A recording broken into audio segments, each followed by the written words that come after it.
All right. You gonna record a cup? Oh. What's up?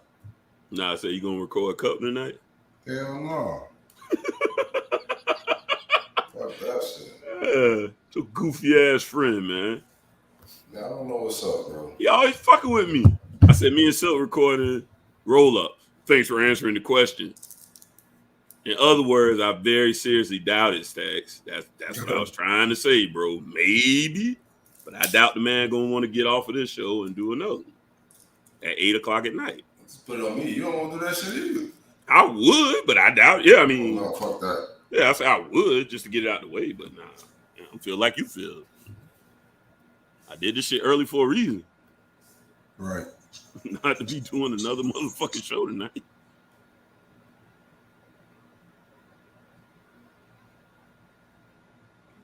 There's no sassy with me and shit. All right. I'm ready to roll.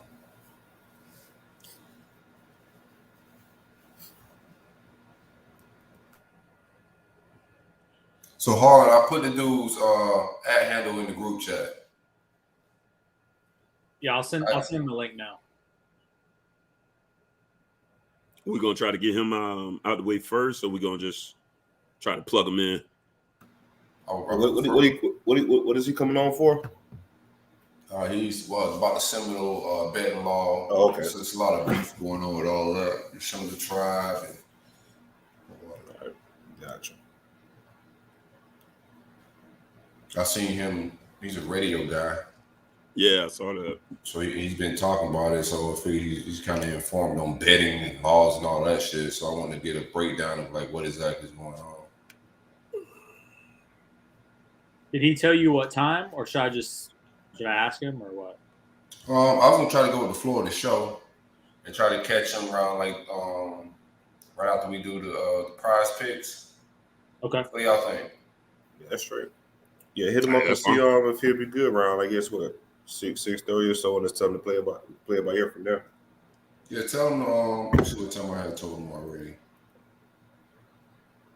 Yeah, I told him 6:30. So just tell him around 6:30. All right. Cool.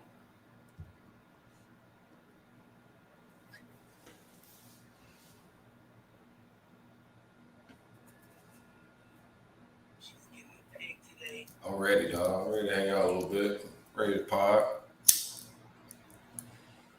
Yeah. Glad to see you dressed in uniform, Larry. Y'all, that's what's up. Hey, man. It's still the game until that UF Georgia game. Oh, buddy. Y'all gonna hate me then. No, you hate yourself. Bring out Herschel. Dog. They say, I don't care nothing about that shit. They ain't my rivals. I bet you ain't gonna find no picture of me in Florida, state of Florida. I don't never do them bets. I tell my boy, I pay you money. You just take them losing ways on to Athens, bro. Yeah. You know what's coming. You know what's coming. His ass whooping. I ain't never scared of no game, bro. Not especially if it's a bigger game. We weren't supposed to win.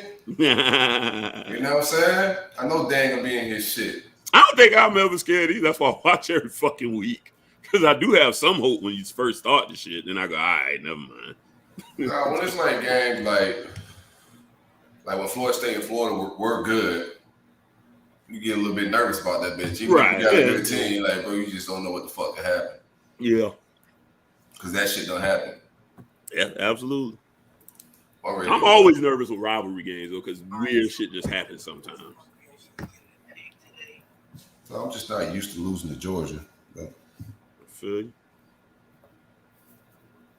Dan lose again, dog. Like his shit, like no people gonna be on his shit. They don't give a fuck if Georgia ranked one with a fucking platinum with extra credit. They don't give a shit. Right, with 100% of them damn votes. Yeah, they don't care. And Dan don't care what y'all think. You that is number one. Yeah, I don't think none of them was. I don't think Muschamp cared or McElwain didn't either. I'm the coach, motherfucker. What you? He got that LeBron vibes. The same people that's hating on me. No, I don't think so. Go have to get up in the morning. He was overcompensating like a motherfucker. Go to work. They go to work. Yeah, I mean, Bron was too. Motherfuckers broke his shit after that. That's what he did. Yeah, he lost the title. Yeah, he had no other way to go.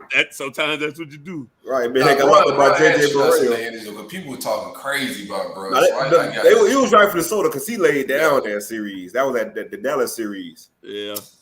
Yeah, but that shit. He definitely had to fight back a little bit. Like people started be throwing out some wild shit, dog. That what happened. Y'all niggas are still broke. Broke as fuck. Y'all gotta go back. Clock in tomorrow and shit. Yes, sir. Yeah. Wake up at 6 in the morning. That's things a little too. You can talk because that means you got him. I remember I was going back and forth with Kevin Durant on Twitter. And you got KD to respond? Oh yeah. Me and KD had like 2 or 3 rounds, man. Pause. But yeah, that sounds nuts. That boy went to talking about money. I said, "Oh, I got you. I got you, motherfucker. I know I got you now." Yeah, that's crazy. Yeah, that's why you got a burner account. Yeah, KD does be with the shit. That's exactly what I'm telling people that piss me off on Rich. Silence, brokey. Yeah, get your broke ass off my mental. Some good ass points. Yeah. Oh. Guess what? I'm off work for 6 months. Fucker. Right. Oh shit. Oh, let's hang out a little bit. Like it. New roll up, new vibes, kicking it with my guys. Larry Young's dressed in uniform. Shout out to the homie CJ. Big B shirt on. I see y'all here vibing a little bit, man. It's roll up. How y'all feeling? Spence definitely took care of the guy. I'm hurt, dog.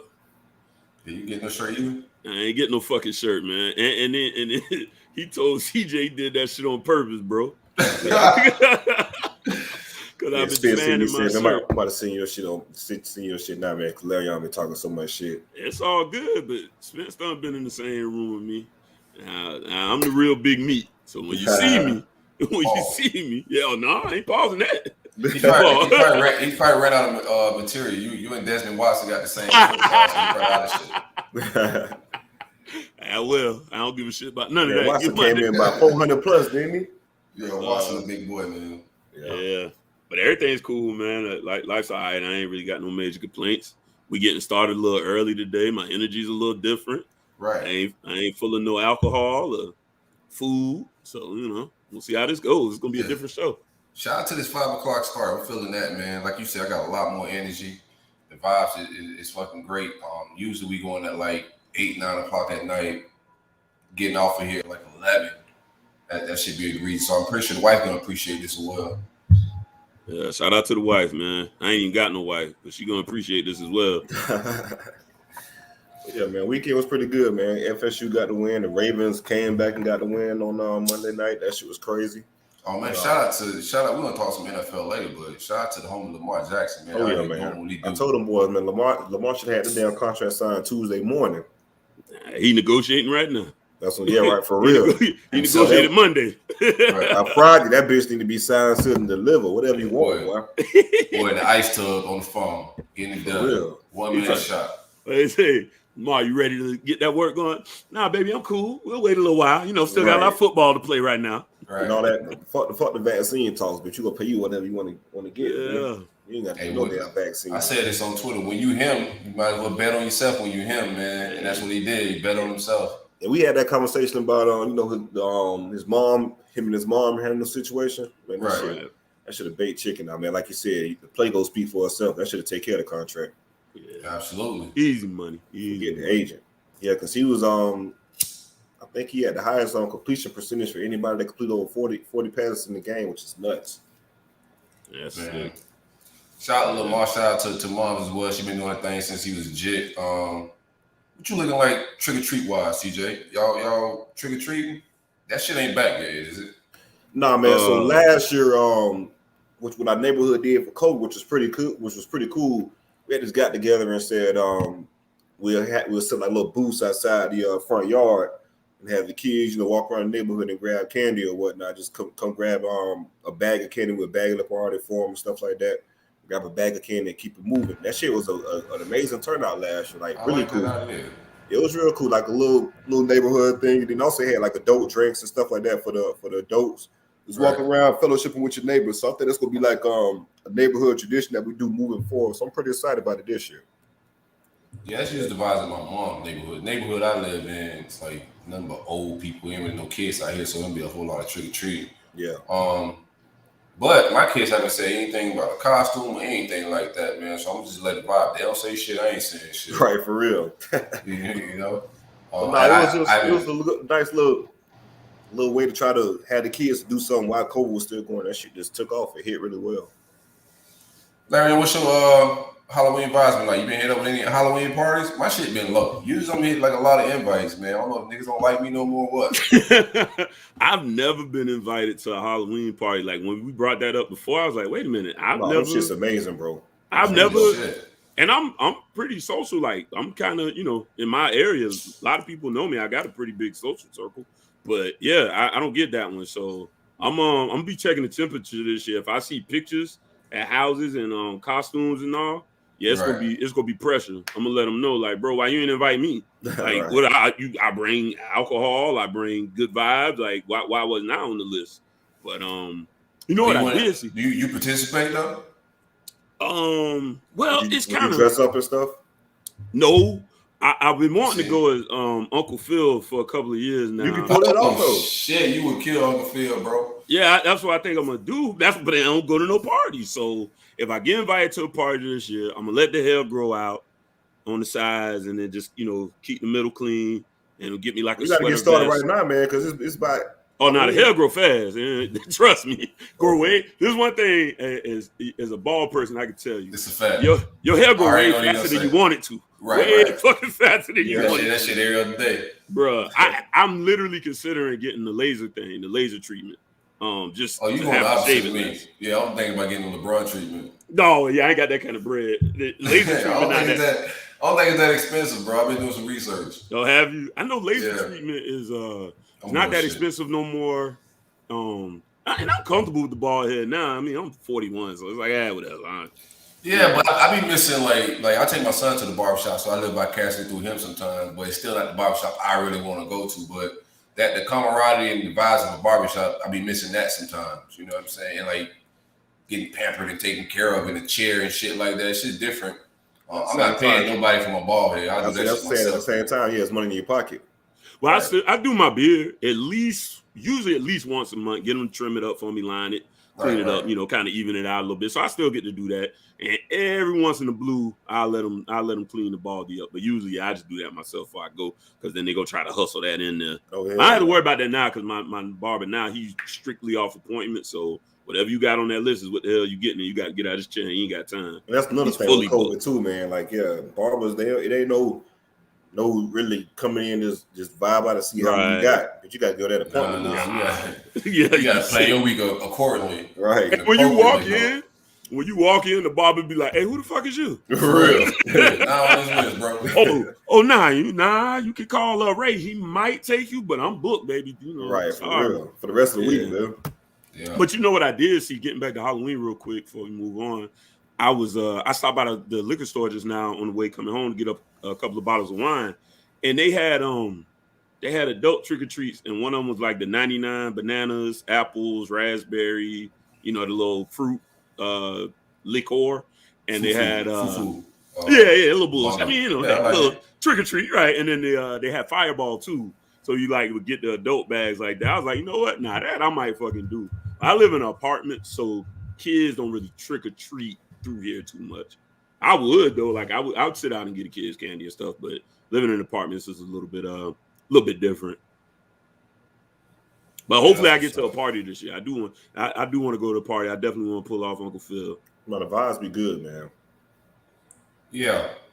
I'm actually going to one. We got one at the Kush House, but it ain't regular Halloween vibe. They're doing like a masquerade African type party with artists coming to perform. I haven't got any invites from anything Halloween wise, man. So got some what's up. I like theme parties. I don't like just having the pressure of figuring out my own costume. But if you give me like an 80s, 90s, or a genre, some shit like that, I get in my bag. Yeah, sound like y'all gonna do like a chocolate sky, like vanilla sky. Creativity of it, man. You do the masquerade, and then after a while, they was they getting freak off. Oh no, we ain't doing nothing like that. Oh, okay. No. I want to go one of them parties too. Not necessarily to participate, just to observe. You trying to swing it? Nah, I just want to look. I just want to watch. Like, yo, What? I just want to smoke and watch. Like, yo, this is wild shit. Yo, these motherfuckers just in fucking, bro. You can't go spectate at a swingers party. Oh no, I've heard you they gonna kick your ass out. No, a sex party, not necessarily a swingers party. But I heard them sex party joints, you really can do that. But that's a whole nother show. But hold on, sex parties is just like them showing off sex toys and like trying to sell No, products, I'm talking about ones where they actually engage. You wear like different bracelets and stuff, so it's like you talking about sex kind of. Well, nah, I mean, but they call it a party. So like you might wear one that say you a looker, one say you could touch me first. All kind. It's weird shit out there, bro. I just want to go watch. All right, bro. That's wild right there. Yeah. Shout out to the great folks at Bennett Auto. Let's get into this Big Three talk, man. Big Three RollUp is brought to you by Bennett Auto, home of Chevy, Chrysler, Dodge, Ram, and Buick. The Bennett Auto Group is 15 minutes north of Jacksonville Airport. If you want a hassle-free buying experience, visit Bennett Auto. They can take care of you on the phone or over the internet. The entire process and have that vehicle at your front door. Give them a call at 1-800-343-2730. Again, that's 1-800-343-2730. Big whips. Shout out to my man Anthony over there at Bennett Auto. Some good folks. Shout out to Bennett Auto. Sex sells, so I'm glad y'all came right after that. It was a great line running right into it. I'll go get y'all a whip. Think about getting a new whip, man. I think I need a truck at this point. I want a truck, but I also want to see how rich I get in the next like half a year before I just make a major purchase. That's what I'm thinking too. So right. I'm probably just gonna end up in that truck. But you know. Life may take a grand turn for the better. I feel you. Let's talk about my Gators. I was gonna have CJ start, but he had to step away, get prepped up for whatever he got going. So I'm gonna do my Gators. We covered the spread. Yes, indeed. To the tune of 42-0. Is that your first time this year? No, we've been pretty. I think we've been pretty like 50-50 with the spread. I think we only missed it like one. I think one time. I think we missed the spread. Gotcha. And of course, twice we got to ask for it. So USF, yeah, I remember that one. USF, and I think I don't know, whatever. Spread. Just curious. We won 42-0. I kind of said before the game, Vanderbilt was just a terrible team. Watching that game, just emphasize that more. They're very slow. I don't know what the hell Derek Mason left them people, but they ain't got nothing to work with over there. We did start that game slow and clunky. 14-0 first quarter. Don't sound bad, but if you watch the game, a lot of clunkiness. Shout out to my man Naquan Wright. He got busy on that first touchdown drive. I'm not a big fan of pulling guys out at the goal line, so that kind of like pissed me off a little bit. And then we didn't get to see him until like the end of the third quarter or something crazy. But Naquan was in the run game, showed himself early in the football game. We jumped out 21-0 at half. That could have easily been like 21, say like 10 or even 9. They just missed a shitload of field goals at point blank range. Them people terrible. So shout out to them. I was able to cover my spread because they can't. That's crazy. I definitely think you can 20-yard field goals. We was just talking about how 38 points is just nuts. That's nuts. Vegas be knowing when teams real shitty. They be like, Vegas stupid. Well, yeah, because like Georgia beat them 37-0, and they really, really wasn't trying. Second quarter, They was already into the backups. They was like, we ain't hurting nobody. Shit, that's crazy. Yeah, for sure. Defense did their job, but versus Vandy and what we ranked defensively, like we're not having a bad season at all. Grantham's having a good football season. He has one of the best defenses in college football on paper. But when you see that shit in the game, when the game is being played, you see a lot of like errors and mistakes, giving up explosive plays. Nothing consistent, but we give up a lot of explosive plays and miss a lot of tackles. If we can't tackle the Vanderbilt running back, that's going to be a problem when we go to Jacksonville to play the boys from Athens. Shout out to my young boy, Jason Marshall. That boy growing up, I don't feel bad about Kyrie leaving at all next year. We got another one. Florida always going to keep a lockdown corner, and Jason Marshall is next on deck. Did a great job. They tried to throw at the young boy a lot. I think he had 9 targets, not a single catch. Just playing good. Good technique. I think he can look back for the ball. sooner and better. Shout out to Silk, Nick on the train. I'm getting used to y'all commenting while we talking and shit, so sorry about that. I was reading the comments. But shout out Jason Marsh. I thought he looked good. Abraham held his own as well with Kyrie out. He should be back this week. Trey Dean got an interception. Overall, the secondary wasn't bad. My man Hopper came in and started smacking some stuff. Bernie at linebacker is still a head scratcher for me. I don't think he should be playing linebacker anymore or starting over Tyrone Hopper, who's just making explosive plays, reacting a whole lot better than he is. I'm not just seeing the missed tackles like I am seeing from two. But overall, Emory missing wide over targets. Rick Wells running down the sideline by himself. He threw it like the first row. I don't understand how you miss wide open wide receivers. But then he turns right back around and hit Whitmore on a dime in the back of the end zone, like a throw that NFL guys make. So just inconsistent play from Emory. I don't like the plays that's being called for Anthony Richardson when he gets in the game. Just not seeing any type of chemistry with the play calling, whether it's our reaction just died. I don't know why you got.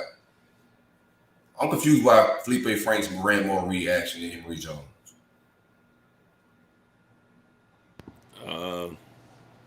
My theory is I told you is fuck the fans. He just gonna keep riding against y'all like Felipe. When you get decided, like you say, when it becomes you against the fans, it can get a little weird and get a little goofy. I'm gonna show y'all better than I can tell y'all. I never thought that so much until just like I hear y'all problems, and all Gator problems are everything I hear from y'all pretty much is personnel usage. That's right. Y'all biggest beef. Right. And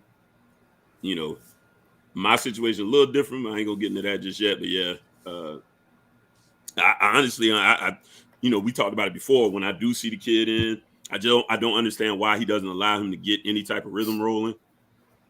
Why he does limit them strictly to just run plays, because it's just handcuffing what you can do at that moment. You gonna want him to throw eventually anyway. And then also, what are you waiting on? And we're past the point of the season where you're just trying to mash shit or whatever. Like, show what that young boy can do. Something like develop. I think he's showing us, dog. Like, it's scary, but just watching Dan Mullen call plays, I think he trusts Emory Jones less than he trusts Felipe Franks. Franks got RPO stuff. We're not seeing no RPO offense and no reaction RPO stuff is decision making shit. I don't think he's fond of Emory's decision making, but he's still our starting quarterback. So it's confusing shit. Yeah, we're not banking on nothing.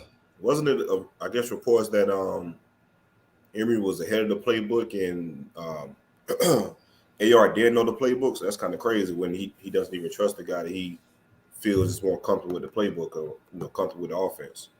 Yeah, I expected a run heavy offense this year, but I expect to see a lot of read action shit. And when I don't see that, I'm just like, yo, what are we? It's times in the offense where we're clunky and can't get, and we're struggling to get 6-7 yards and just move the chain. Just get into that bag and play action off of that. Some of this shit we could dumb down, but for our offense, that not to be a heavy part of our identity on offense, that's just scary to me. Because like, yo, what the fuck are we right now? Because I don't know what type of offense we are. I know we can hand the ball off and run the ball, but shit, if you have a good carry, you're gonna sit your ass down. So more personnel shit, Larry. Right? Yeah, like I say, I've seen some games, and I'm just like, well, why would you? That don't seem like a snatch moment. Seems like hey, feed him, see what he got. So he tapped the top of his helmet and say, let me get a breather real quick. I don't know. But I mean, he's a good coach. So it's, it's kind of hard to argue against him at the same time. And that's goes back to a lot of shit that's what we've been talking about, just the ego thing. I'm the smartest man in the room type of deal. I mean, he probably is, but you can't let that does. Yeah, you could be the smartest man in the room and still have room for improvement. Yeah, right. You still be wrong. And right, I'm about to say you're wrong. Be the smart person in the room and still be wrong. Still be wrong, right? And still have an ego that needs to be checked. I mean, we all need our ego checked at some point by somebody. And if you get into a position where no one can do that for you, that's a dangerous person. There's no checks and balances to how you're going to act. That's just in life. You need somebody like most of the dudes I know like that are in good relationships. That's their wife. Somebody's got to be like, hey, bring it down, because if it wasn't for her, might go completely off the rails. So everybody, like we talk about that when you hear like music, you like, why ain't nobody told him this was trash? And he's sitting in a, who's checking the other side of you that needs to be that. But if a person's ego has grown beyond that, it could be, it can lead to kind of a loose cannon, egotistical type individual who can't really be told anything. And I don't know that's Dan. I just know that can evolve into that. Right. Yeah, it's people out there. I'm seeing a lot of different takes. So the take about like Anthony Richardson's play going down because of competition increasing, I think that's a myth as well. I don't believe that. We just played Vanderbilt. Vanderbilt is not a better football team than USF. Call the same plays you call for USF. It looks like you're calling stuff that don't work for his skill set. Same stuff you call in the beginning of the season, call that for him now. And, I don't think like any competition, like Vanderbilt's in the SEC, but they're not SEC caliber talent. They're a terrible football team. They're probably less talented than FAU and USF, both games that Anthony Richardson went on. I think the only thing that changed is the style of play calling, like you handcuffing the kid a little bit. I don't. Maybe overly cautious could be the issue. Maybe just being a little bit. He know he's gonna win, but see, then what's funny about that? When I say that, that's what we thought the Kentucky game. That's what I was just about to say. He knew he was gonna win the Kentucky game. It didn't quite pan out that way. But again, remember what he said afterwards? I ain't get out coached. Yes, you did, because you outgained him and you lost. That's the definition of getting out. That's what I'm saying. He was the smartest person in the room, and that's right. That's dumb. That's wrong. Dead wrong. And I've had some horrible takes in my day myself. So Right. I know a bad take when I hit one. I'm like, bro, that's bad. And that's the anomaly with Dan for me, because I do think he's a good coach. If you ask me, will I take him today at Miami? Absolutely. But then I wonder how much he's going to perhaps handcuff you. Then at the same time, like you said, good coach hard to find. So you move from him, and you may go through 4 more, before you get a competent coach. Right. It's a tricky game out there. Lord knows, I know. It's a tricky game too. I mean, we're talking about the Emory Jones, Anthony Richardson fiasco. So I want to ask y'all guys while I was in my quarterback talk. So we're gonna talk about it a little bit later anyway with Rattler. But I think one of the things Dan Mullen is gonna fear with benching the upperclassmen, the same thing Oklahoma's kind of fearing right now. You bench that guy, he's gone. He's gone. So it's like politics you gotta play. It's a little different now. Yeah, but I think Lincoln is like kind of like fuck it, because he's known to get a motherfucker anyway. Like he got to save his season at this point. Like he got a shot exactly. So right. He ain't got time to be fucking off. Right. Yeah. Can't leave, and that it is what it is. You just have to hit the portal again, like he been doing, to grab a quarterback, and just go develop the quarterback he got and go through the high school ranks. One thing about Lincoln Riley, quarterback position is in the position he's going to be hurting that. And that's where I kind of you're right because of the transfer portal, everybody can skate, but it works both ways. So, right, Lincoln got to just go, hey, I'm rolling with him. You leave, cool, somebody take a risk on you.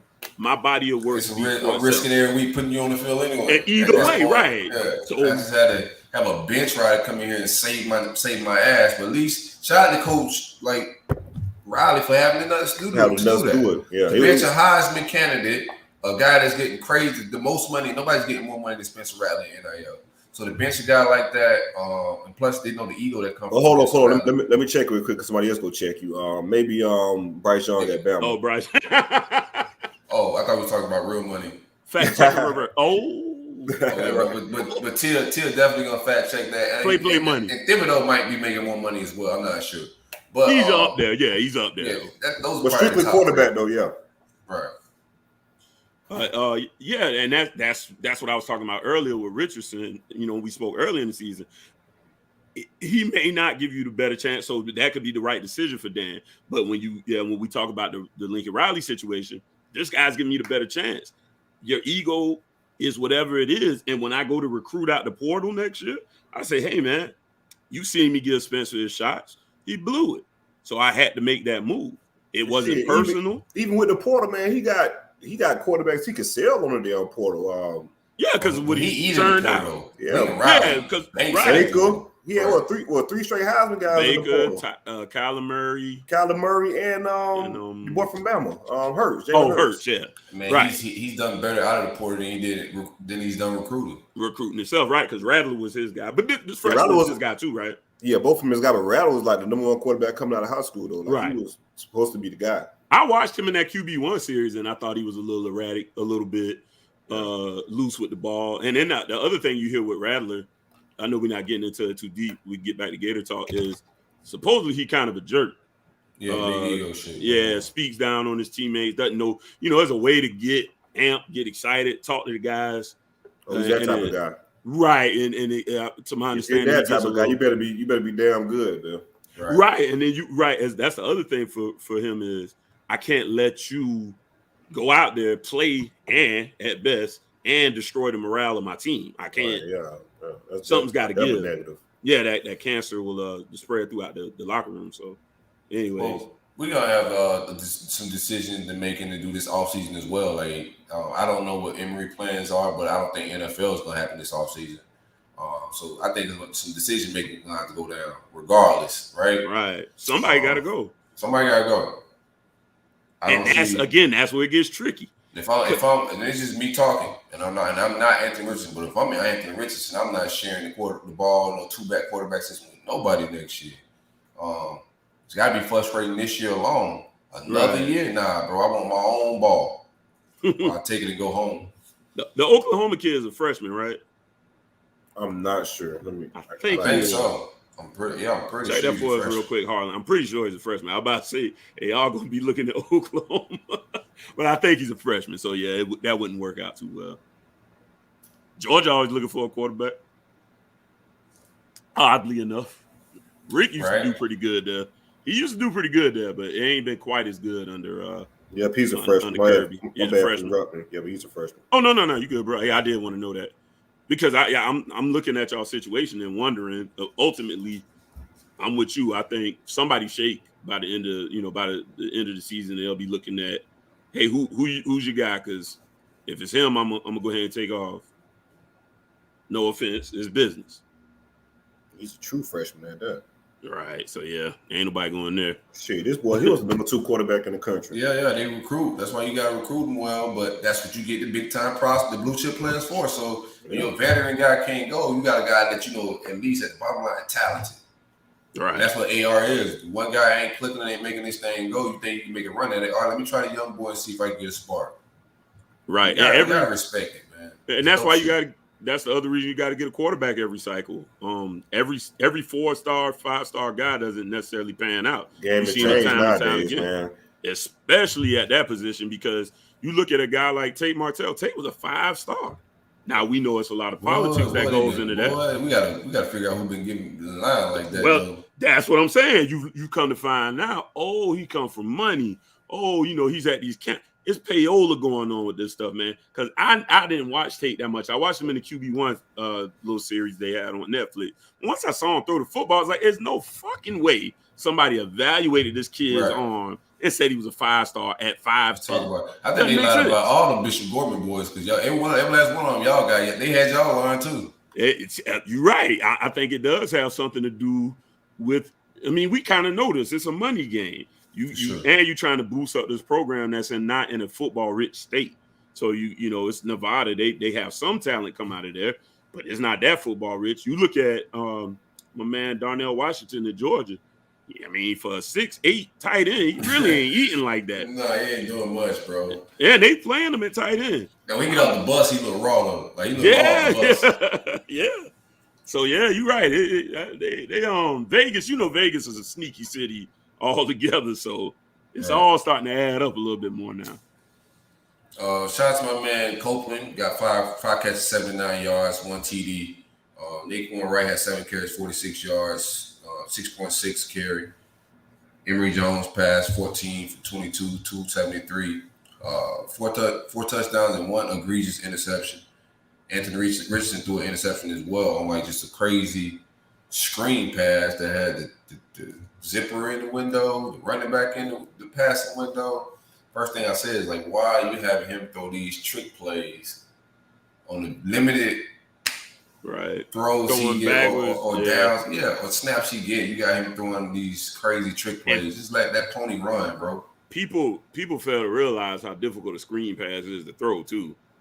Like There's just so much timing and so much shit right. gotta go right. It's bro. a short pass, but you turning your body all the way to the other side, and the timing's got to be right. You got to read it pretty quick. Yeah, that's not an easy throw at all. People, guys that are good at it make it look easy, but that's a difficult throw. Right.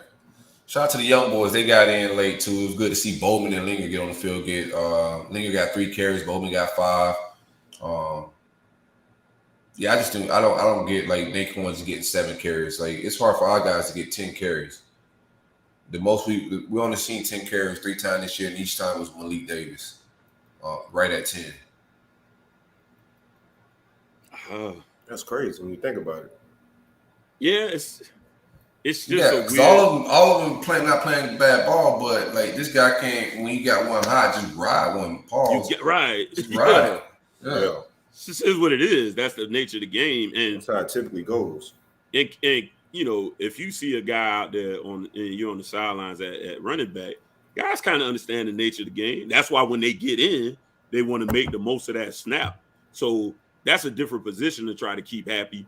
But even at most of your top programs, they're going to rotate backs to an extent. But if I got a guy that's eating up some good yardage, I'm gonna let him keep going until, like I said, tap the top of the helmet. You need a breather. All right, you in. That's always kind of been my philosophy when it comes to backs. Right, and we have found something in the past game. Every year, Dan Mullen got some running back wrinkles he throw into the pass game. Last year was the wheel route. This year is pretty much right down the seam, down the middle. We're finding wide open running backs. Emery's hitting that thing, routing the dime. So just keep a lookout for that. Because once he find one thing that works, he wear it to death. Besides running the ball. Yeah, y'all was killing with that wheel route last year, boy. I kept saying cover the wheel. We can't even throw that this year. Like think about how we haven't even seen the wheel route. Yeah. Think about it. We gotta find a place on the field where Emery's comfortable throwing the running backs. Right. That's what he's doing. Like we was able to put the running back anywhere, and because the swing pass requires a lot of touch. Wheel route, swing passes. He's just not a touch guy, man. So we're trying to find a good spot for him to be able to use running backs in the pass game. Like he's coaching around this guy's talent, not like I'm just not saying development. You know what I'm saying? He's coaching around what you got. Which is why he is a good coach. That's the anomaly with him, because you have to shift to the talent, especially of the quarterback. You have to shift your game to each guy. 100%. Let's have this LSU conversation.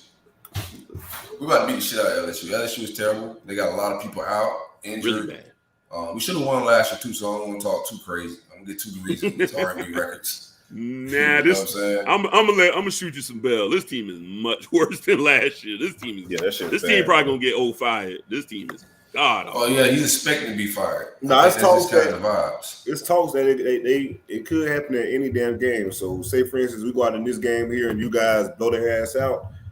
O could be canned by Sunday, man. So on the flip end, O's coaching for his damn life, but like Larry said, man, this is a bad damn team. You got your best receivers out, your best running back is out, your 2 corners, man. This shit is just on top of the other shit show that's going on with your wild ass coaching shows and stuff like that, man. Like right.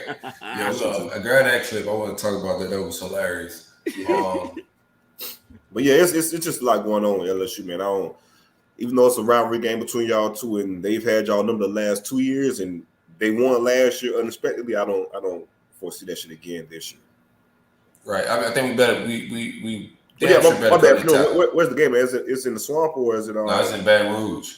Shit can get kind of weird there. No, I'm expecting that this to be dead. It's 11:00 game. They ain't winning shit. Oh, that's right. I'm not expecting. It's 12 our time, 11 their time. Yeah, that shit's right. Dead. So I think it's gonna be. It won't be no crowd in the game. We still gotta come to tackle people, or we're gonna have a long day. But I'm not expecting like a whole lot. Shout out to my man Kyrie Elam. He backed this game. Yeah, Dan ain't pulling that shit he did last year. Well, he already pulled it with the Kentucky game. He's setting people, bro. I don't know why he be setting people. I don't know who he think he is. Bro, that bitch think he got the Bama roster. What we have spread wise? Has the spread grown? I feel like they're disrespecting us. Here's why I think they could kill us. Here's why I think they could kill us and just stay in the game. If they smart enough to just throw in the flats and just throw little drag routes, pick on our linebackers. We ain't guarded the flats all season. I don't know why people won't just throw out that motherfucker all day. Because we're not gonna guard it. We're gonna have a safety guard and a slot receiver from the safety position, trying to get all the way down into the flats. That's like the type of goofy shit we've been doing. Or a linebacker that's showing blitz. And then when they snap the ball, he got to guard the receiver in the flats. It's like, bro, why was you even showing blitz? Like, who do you think you is? Yeah, y'all 10-point dogs. Favorites right now. Yeah, man. Especially like I was looking at that LSU game not that Kentucky game last week as a kind of barometer, man. But Kentucky ran that shit. Yeah, like Kentucky ran them boys. So I don't think it's gonna be close, man. Yeah, I like us to cover. Yeah, I like y'all to cover that 10 too. Even though it's on the road, it's not going to be the typical Death Valley that we see, especially at 11 o'clock in the morning with a bad season. Yeah, I was about to say they'll show up, but I think because that's just the fan base they have. But I think you probably take the air out of them. It'll be kind of early. Energy. Yeah, I mean, bottom line too is you got to. It also depends on what type of person, what type of coach comes out with Dan too, man. You got that damn Kentucky Dan that comes out, shit could get weird. Yeah. It could. I just worry about the actual just talent deficiency at LSU right now with injuries, and I think they had a few players. They're losing like veteran talent, but whoever they throwing on the field is still hella talented. Yeah, they still a highly recruited guy. Oh yeah. That's never. I mean, yeah, they haven't been deficient in quite some time, but I don't know. Experience talent. Let's put it that way. Right. I mean, like I said, Vegas knows, so it might be closer. Shit, Vegas had North Carolina minus 18, man. 18-point favorite, but that's they don't know everything. They can't wait to talk about that. Look at that. They don't know everything. Yeah. Shout out to the boys. It's funny though. I was walking in not walking in the game, but walking up to go watch the game at the CNN Center when we was playing Bama, and they was like, what y'all think y'all gonna do? I was like, I'm gonna keep it 1,000 with you, man. We gonna cover the spread, but y'all gonna win. And he's like, you think so? I said, man, if we don't cover the spread, this season gonna be trash. And boy, I said it right then and there, and it's been that. Left the guy's ears. Yeah, he was like, yeah, guys, hate to tell you, but because of the profit. Sometimes you hate to be right, because that's really how I felt. Yeah, he definitely got the clip ready. It was 21, wasn't it? 18 and a half, I think. Okay. Yeah, 18 and a half. They didn't even try to cover that bitch, CJ. They just came out at the party. Bye. They didn't even try to cover that. They put no I effort came into to that party. That's the problem. I came to party. It's my birthday, not theirs. Anyways, let's roll that. So they wanted to enjoy Atlanta too. Let's play this Ed O play. Ed O, wild man. What your name, Arlo? What's up? Yeah. Happy birthday, baby. Where you at? All right. Now she is a little blonde-headed girl, so try not to have sex with her. Put on. Come on, man. Oh, come on, man. Really? Wow. Come on, man. All right. Let's talk about Kentucky, Coach. Mark Stoops. Hey, let me say something right there. Down the bayou, we got a nice little fishing hole for people like that. Well, that's a fucking laugh for me. Let's get back to football. So he basically... Yeah, oh, wow, man. The very end of that clip, so he basically threatened to kill a guy. Okay, bro, like, what the fuck, man? And it's the laugh, too. I tried to laugh it off. Yeah. She was just weird as hell. He tried the radio guy tried to move on and talk about Kentucky. Ed O say, motherfucker, I don't want to talk about Kentucky. I got somebody I want to let him know kill him. Let's go back to this shit real quick. Yeah.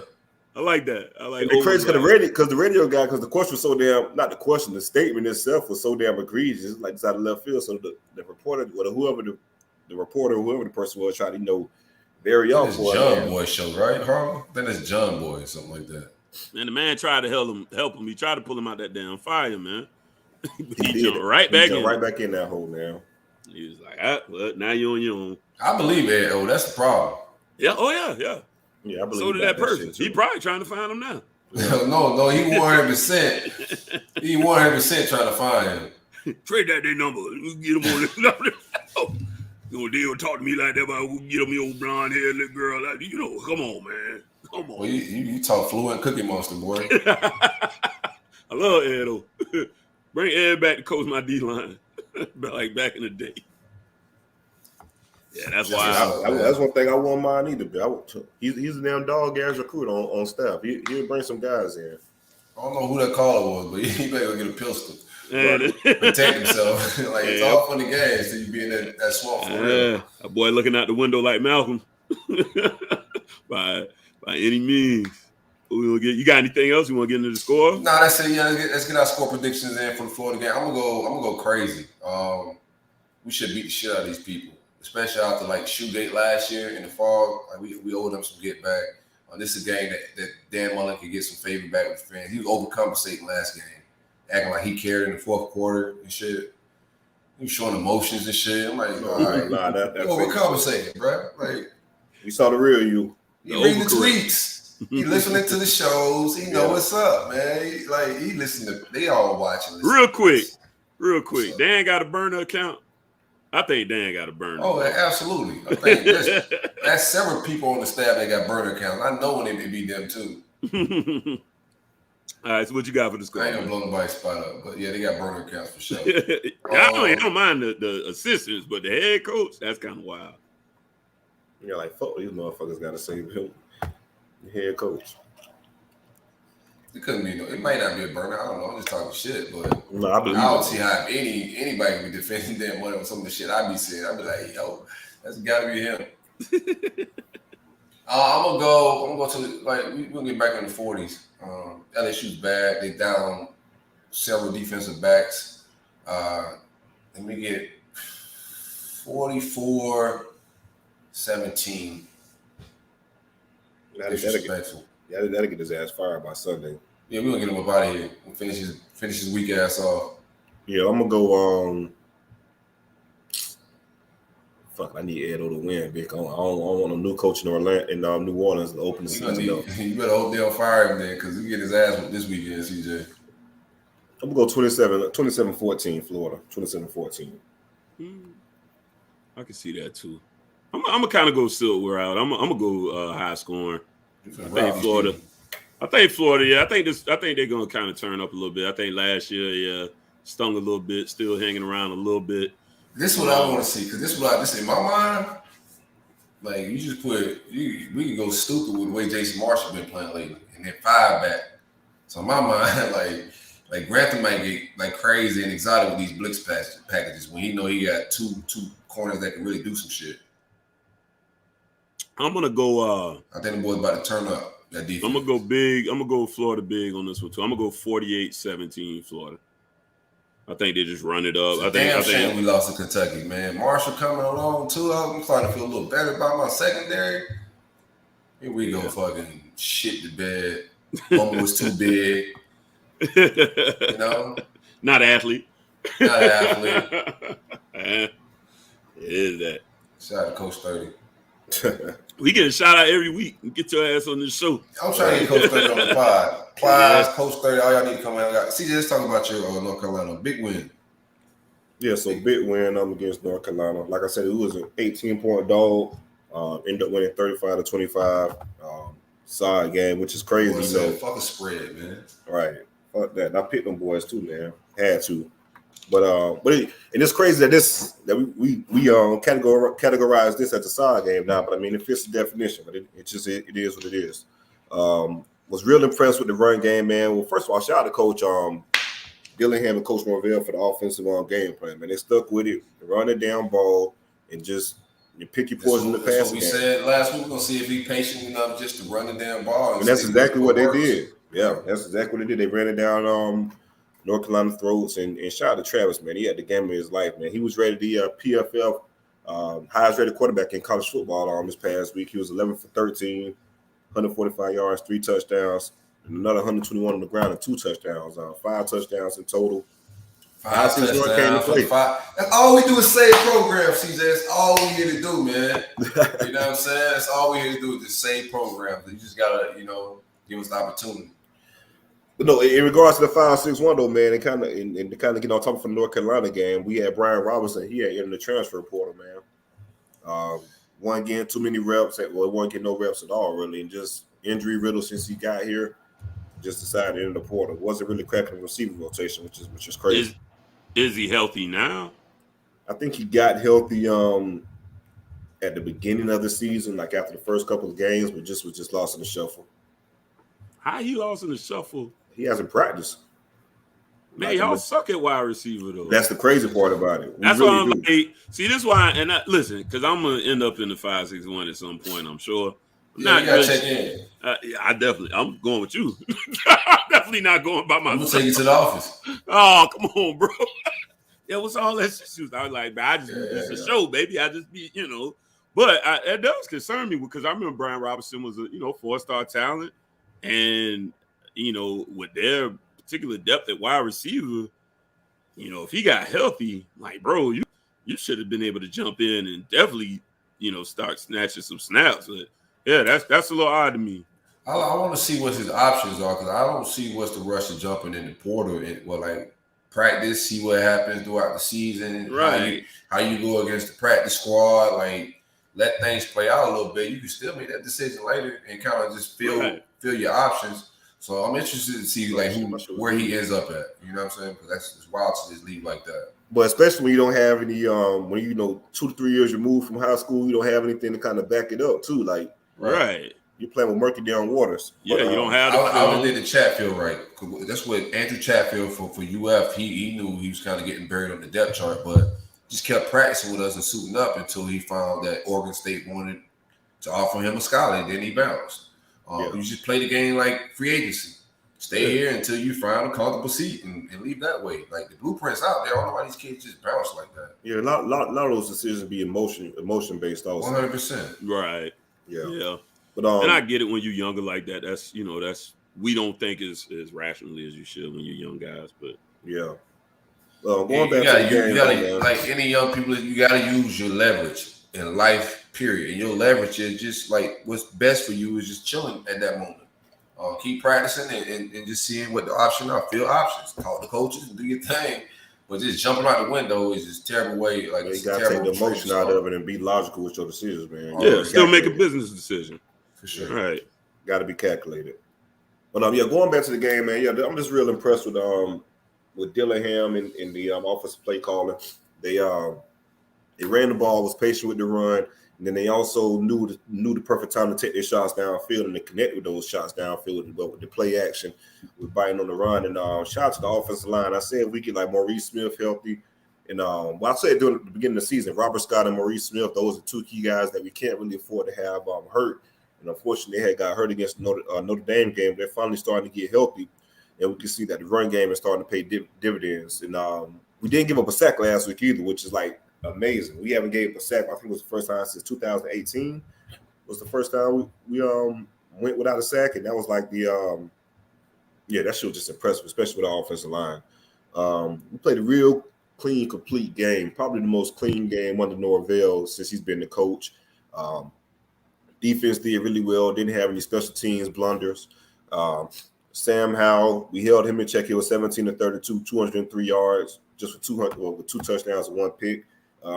Again, I wasn't really impressed with how we set the edge in regards to the quarterback scrambling. Man, he had 100 yards just on 11 carries. This is like the third week in a row that quarterback's been gashing us with the run, so I'm pretty concerned with that. Their best receiver. Excuse me, Josh Downs. And sorry if I'm sniffing, guys. Got a little cold going on. Josh Downs. He watch out, man. no fever on this end, Biff. I still can smell it. Man. Right. I don't care what Johnson and Johnson. What you got? I got that Pfizer, Bill. Oh, okay. I don't care what going on. That'd be that first response, though. Yeah, you be like, man, I twist my knee. Oh boy, you got that COVID shit, boy. We damn sure not allowed to sneeze no more. Right. Yeah. I walked out of my whole appointment yesterday, man, because I had to sneeze. I'm not a bad person. When COVID first hit, though, man, sneezing was like fucking. That was the death penalty. Bitches didn't sneeze in public at all. Hell no. They'll hold that sneeze into the end of time. Now it wasn't gonna turn into when you sneeze and ask you for your vaccine card. Your card, right? Yeah, that's right. Kind of games you playing out here. Go ahead, bro. Yeah, Josh Downs had a pretty good game, 9 catches, 121 yards. The slot guy, he's really good. But I feel like once we put the freshman Kevin Knowles on him, like he did the best job on him out of all the defensive backs. Yeah, that boy nice, man. Kevin Knowles nice. 5-6-1 again? Oh, never mind. No, 9-5-4. I caught it. Yeah, I didn't know why he said gang. Once we put Kevin on him, he stepped up a lot. So I'm really impressed with the rookie and what he has for us moving forward. But again, I was really impressed with the team effort. Defense played ball. Aside from Sam Howell running for 100 yards, you take that away, man. Excuse me. If you take that away, North Carolina only ran for 129 yards on the ground.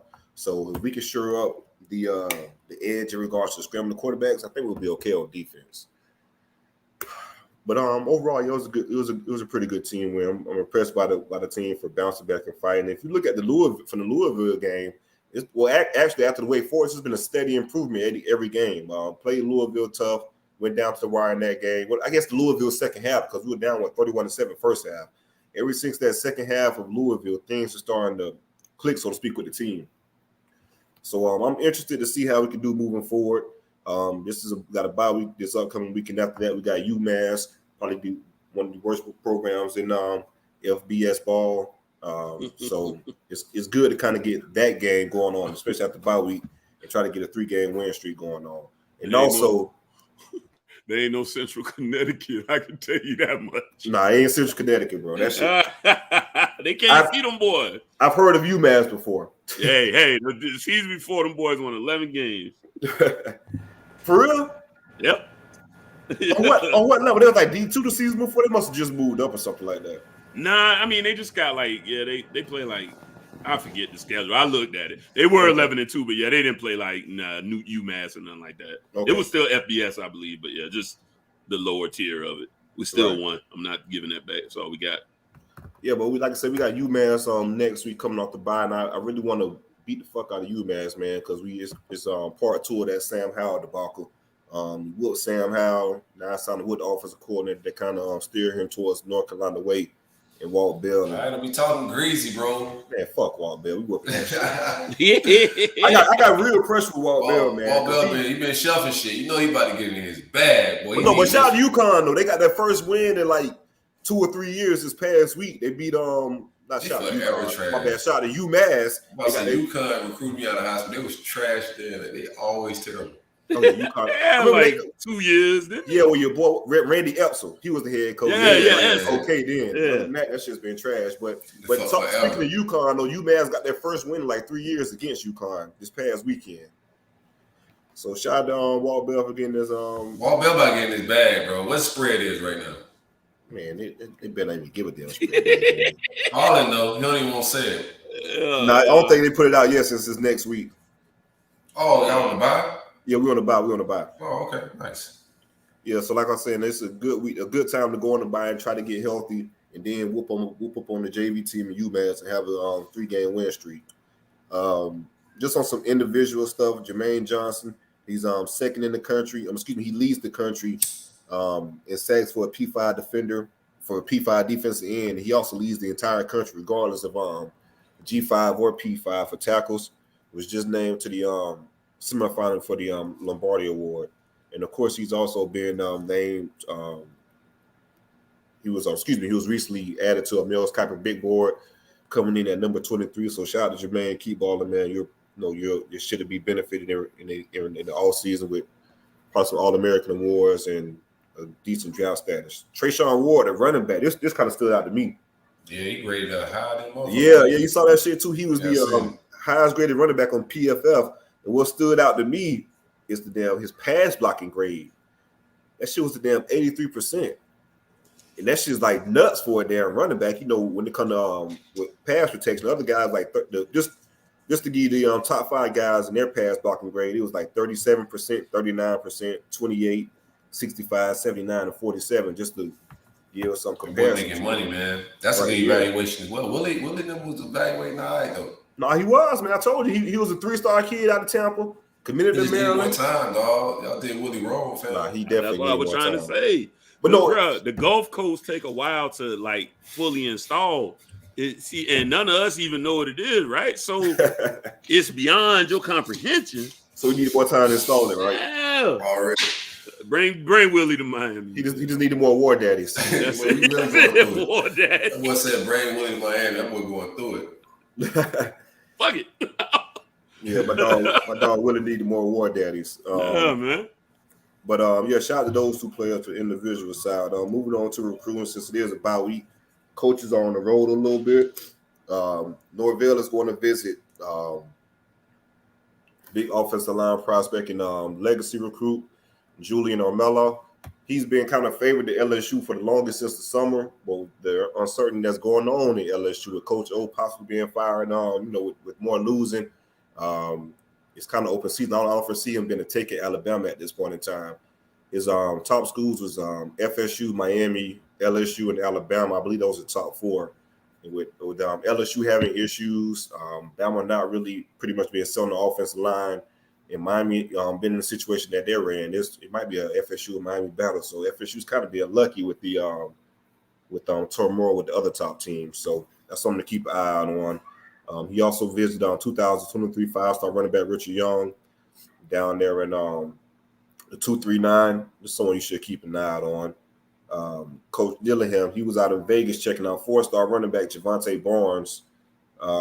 Needed running back in this class for sure. And also, this is pretty interesting. Alan Fuller, he was in Georgia checking out. He will be in Georgia, checking out 4-star defensive tackle Tyree West, who's committed to Georgia. It's tough to get trenches out of Georgia, but Tyree's been really pretty much interested since the summer. Took a couple of visits and has been in constant communication with the staff.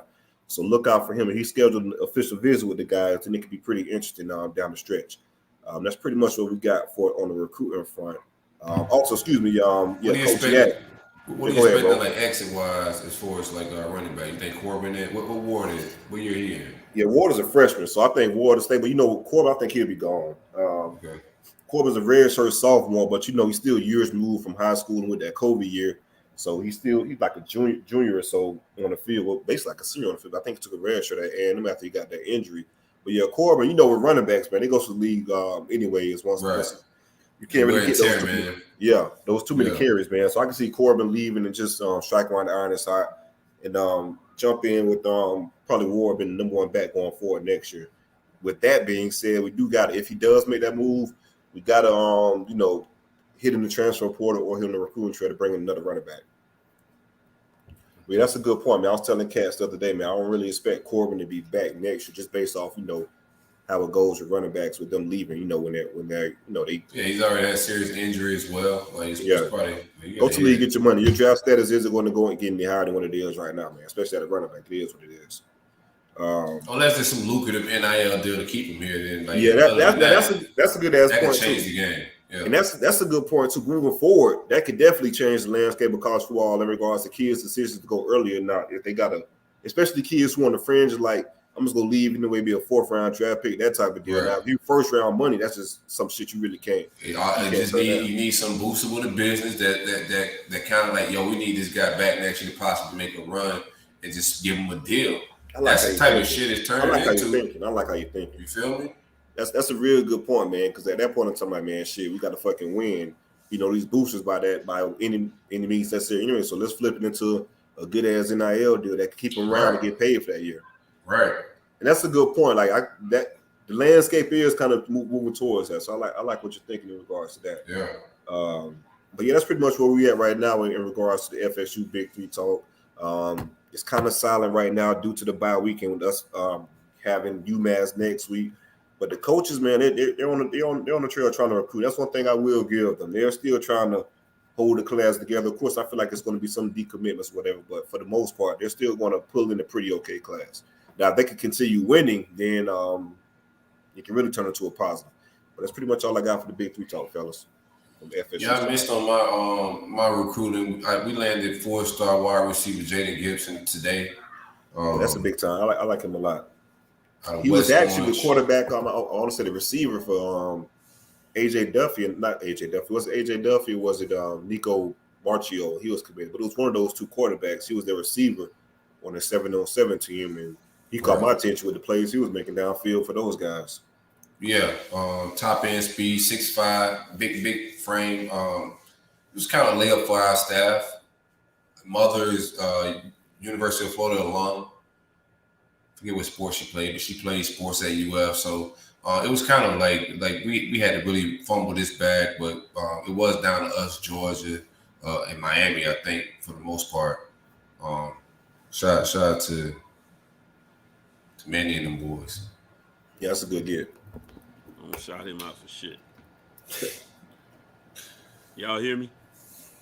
Yeah, I hear you. You froze up for a second there. Yeah, there you go. Yeah, I can't see y'all right quick. Hold on. Gotta put an edit point. Hold on. I don't know how to use this damn. Nah, I can't. All I did, I had one article I had already pulled up. Like you should have playing with your beard, fam. I'm not playing with my beard.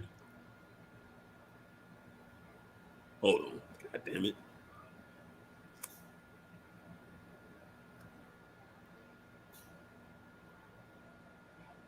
What the fuck are you doing?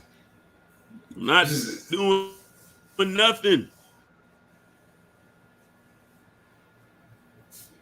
I'm frozen. Hold on. I don't know what to do. Larion, you using the GoPro? All right. Shit. GoPro? The fuck is a GoPro? Yeah. Okay. You using What's a a Mac? GoPro? Yeah, I'm using the MacBook. You don't know what a GoPro is, bro? You the oldest motherfucker in the world, dog. I know it's How you the not fucking know what a GoPro is? the camera you put on your fucking head. Yeah, one of them. Why the fuck would I be? Oh, because they got different kinds. They got regular cameras too. Oh, nah. Yeah, hold on. He said, "Why the fuck?" The GoPro technology be whooping his ass, bro, like all the time, dog. The GoPro will do that with a Mac. That's why I was asking. It'll like where you can still hear them and they're like in slow motion. Happens to Richie all the dang time. There you go. All right. Okay. Welcome back. Yeah, my bad. Yeah. Welcome back. It did that to me last time I did that. My fault. All right. You was done, right, CJ? Yeah.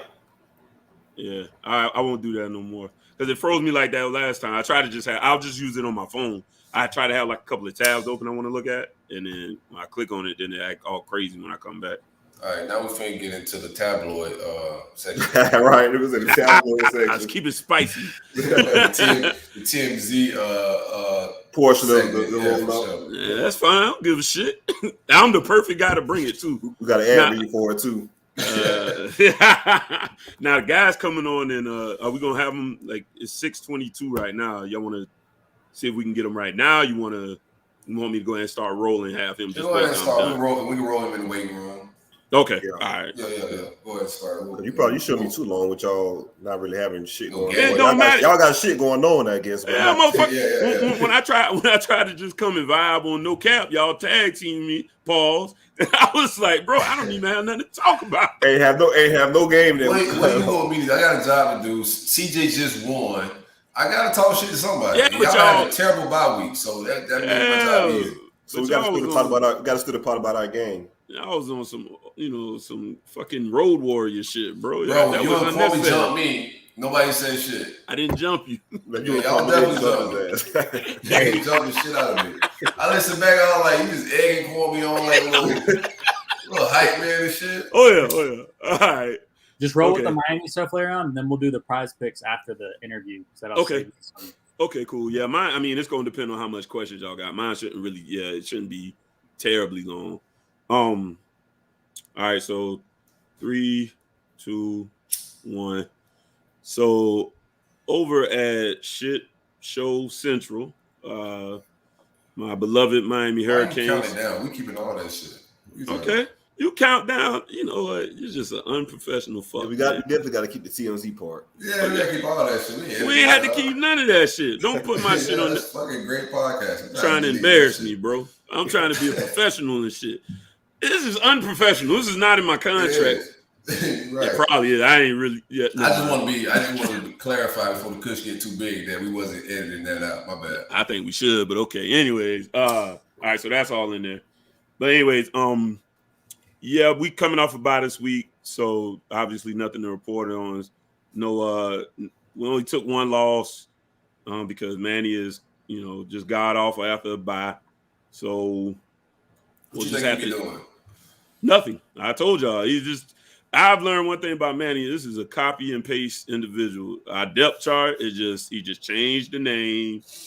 And he always goes out and says, well, it really don't matter who's on the depth chart, which is true, kind of, sort of, but not really totally, because you want to instill some confidence in the guys that have been busting their ass in practice. So if a guy really, truly deserves to jump up, quit massaging the ego of the upperclassmen that haven't been performing to the level that they're expected to, which actually kind of segues into what recently Manny was speaking about, essentially dissension in the ranks, perhaps shake up in the locker room, because he said he had some individual conversations where basically he went to the guys and told them, like, I guess he called them to the principal office and was like, yo, my job on the line, bro. I've been trying to roll you out there every week. You've been stinking it up, so your snaps are going to go down. Feel how you feel about it, but I ain't gonna have a job at this rate. So, how you feel? What you feel about him being that open about his locker room to the press? It feels like a desperation move a little bit. That politician shit, man. Right? He's doing again. He listens to me. That's a crazy kink. He listens to me. Didn't I say the best move for Manny at this point is to roll out the young guys? Because your season's falling apart as it is, right? You failed at every goal you had. You thought you'd be 4-1. You thought you'd be able to go out there and just really hold it down with the big dogs on the recruiting trail, because you were going to have an impressive record to show them and an impressive body of work. Even if we were to pull off, let's say, the Virginia win and Michigan State win, they still would have been ugly wins, and this probably would have backfired regardless. So, yeah, it definitely feels like a desperation move. He's clawing at, trying to save his job. He's pulling at straws just to have something to say, hey, I am trying to make changes. I am trying to affect the product on the field. I don't have a problem with him doing it. I think it's the right move. I don't like him going to the press about it because he's just politicking for his own job. So, I get it. I wouldn't have done it, but, that's his method. He tends to fight for his job to me and the media a lot, which speaks to his insecurities about what is going on out there. I think his job's safe, bro. I think he's going to ride this whole De'Eric thing going out. He got 2 quarterbacks hurt. God forbid he get another quarterback hurt. Mm-hmm. I don't think you can fire a guy that lost his whole quarterback depth chart. It's just not going to – I don't know, man. I don't think it's going to hold up because, again, there's talent on the roster, right? Questionable is how much development. One of the reasons we were picked to win, the Coastal at least, not the ACC, was we're bringing back a lot of older guys and a lot of guys that, supposedly are blue chip players. We have a pretty high blue chip ratio. So you can kind of try to ride that, but at the end of the day, it's going to be like, yeah, well, it's football. It's a rough game. You always got to be ready for next man up, especially when you're dealing with an undersized quarterback like De'Eric, who does a lot of running. When you got a guy that's going to be scrambling out there, and he's not a huge guy, he's going to be a little, prone to get banged up. He stayed pretty healthy for us last year, which was great.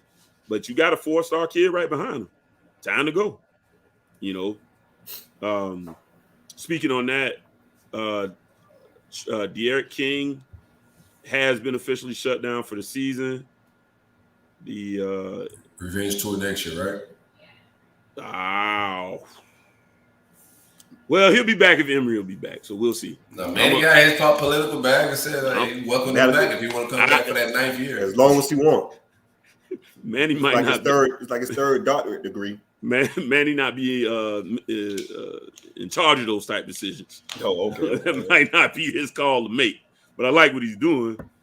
You know, I get it. Let me salute De'Aaron in this moment. Well, shit, you might as well, though, man. Might as well take advantage of the NIL he's been getting. Yeah, I mean, if they no NFL checks, but I would just come back. You think he getting NIL money next year? Why not? He get I think no contracts just for a year, bro. I don't know. Yeah, but still, like, they don't care about like how good you are on the football field. It's about your following and all that goofy shit. The marketing. I don't think his following is that good. I think they were banking on. I think they were banking on his success. They gambled. You know, it's an investment. They gambled on him being a successful guy. Why? One season. Yeah. I mean, come back. I guess I don't see that happening. I mean, that kid. I mean, at some point he's got to just want to move to whatever's going to be next for him. I don't think he's coming back and play quarterback in Miami again. I mean, I can't see it happening. But again, let me salute De'Aaron. I do think he brought a lot to the team. He was the best, dual threat. We never had a dual threat quarterback like that at all. Of course, he has some deficiencies, but bottom line is we wouldn't have had the season we had last year without him. I think he's helped change the culture in the quarterback room. I think the offensive lineman too. Yeah, just the quarterback room got a new coach. That's it. Well, I mean, things are a little tumultuous. Fucked up. No, I mean, they say he brought a new culture to the entire team. I think it's just been disrupted now because it ain't panning out. And that's where you got to worry about when your coach is losing the locker room. Do I know that to be the case right now? Oh, that bitch lost. I don't know it to be the case, but if you're throwing your team under the bus and saying like the beefs and stuff going on in your locker room, that bitch is lost. He's for himself right now, Larry. I know what's going on. Right. So okay. Then by your point is how Manny gonna make it out of this? Young quarterback, none of that's just gonna be like same way Westshot made it out of his 4-win season. He blamed the injuries and all the bullshit. Yeah, but did it? I don't see it, but we'll see. I want Manny to know that he got a fan in me. I'm cheering for Manny to win every motherfucking Saturday. I need this guy to stay down too. Right. He can win out every game except that one. But I want him back. Sure. Hey, I want him to win every Saturday too, man. But I have a life to live, and like you say, you have to choose happiness. So I'm not gonna lie to myself no more. That's it. I'm done with that. That segment of my life. Yeah, but I cheer for him every week. Of course, he's the coach, so that's what I got to roll with. Hey, fuck the haters, Manny. Do you, bro? He is the hater, Manny. He is the hater. I fuck with Manny. That's my guy. Yeah. I'm one fan. 3-strike life. Yeah. De'Aaron, again, thanks for everything he did for the program. Best of luck in the future. The rumblings were out there. I think he ended up getting a second opinion, and that's when they ultimately decided to get the shoulder surgery. There was a tweet out there that he retweeted that I thought was a little ill-timed, and I think I just thought he made a little something out of nothing. As Manny Navarro said, he opted for surgery, and he retweeted and said opted, like with a question mark. And then Manny came out and said, "Hey, I kind of screwed up the wording on that." But them boys ready to bark at Manny. That shit is shambles. Yeah, he got pressure. They got pressure. Yeah, people, it's bigger than the tweet. Let me tell you something. I don't read much of Barry stuff. I read Manny. Manny just keeps it real in the way that they don't like. That's all. Like, he ain't not even really picking on it. He just be like, well, look at it. This is what's going on. Somebody got to fix it. Something's not working, period. A player going to feel a way about that. I get that. But I don't feel like he just tries to put out salacious stories just for the sake of stories. I think he's a guy that practices real journalism. He just ain't going to sugarcoat the shit. Yeah, why? It's been 20 years. How long do I have to keep rah-rah sis boom ba? I tried it, man. I try to invest the energy and he said at one point he went from calling him a buffoon to trying to support the guy. And this is what you get. So that be the case. So yeah, that was kind of made into something that wasn't really anything. So yeah, he'll be shut down. So we'll be rolling with Tyler Van Dyke for the foreseeable future. Thank God. I spoke on it before. I think Man said, thank God you switched quarterbacks. I think he's spooked out by the legs. He's saying that. Yeah, especially how we've been. Shit, Van Dyke might run for 80 on us. We still I was just about to say, because remember he said about Syracuse quarterback who hadn't ran all year. But the thing is, though, Syracuse ripped off like a. Syracuse, he did against Virginia. He had a touchdown run, but Syracuse quarterback went off last week running the ball too, man. So I don't know what the fuck going on with him as of late. Well, the one thing you have to remember about Tyler as well, everybody may not be familiar. Tyler was a 3-sport athlete. He's a legit athlete. I mean, what's the other two though? Baseball and basketball.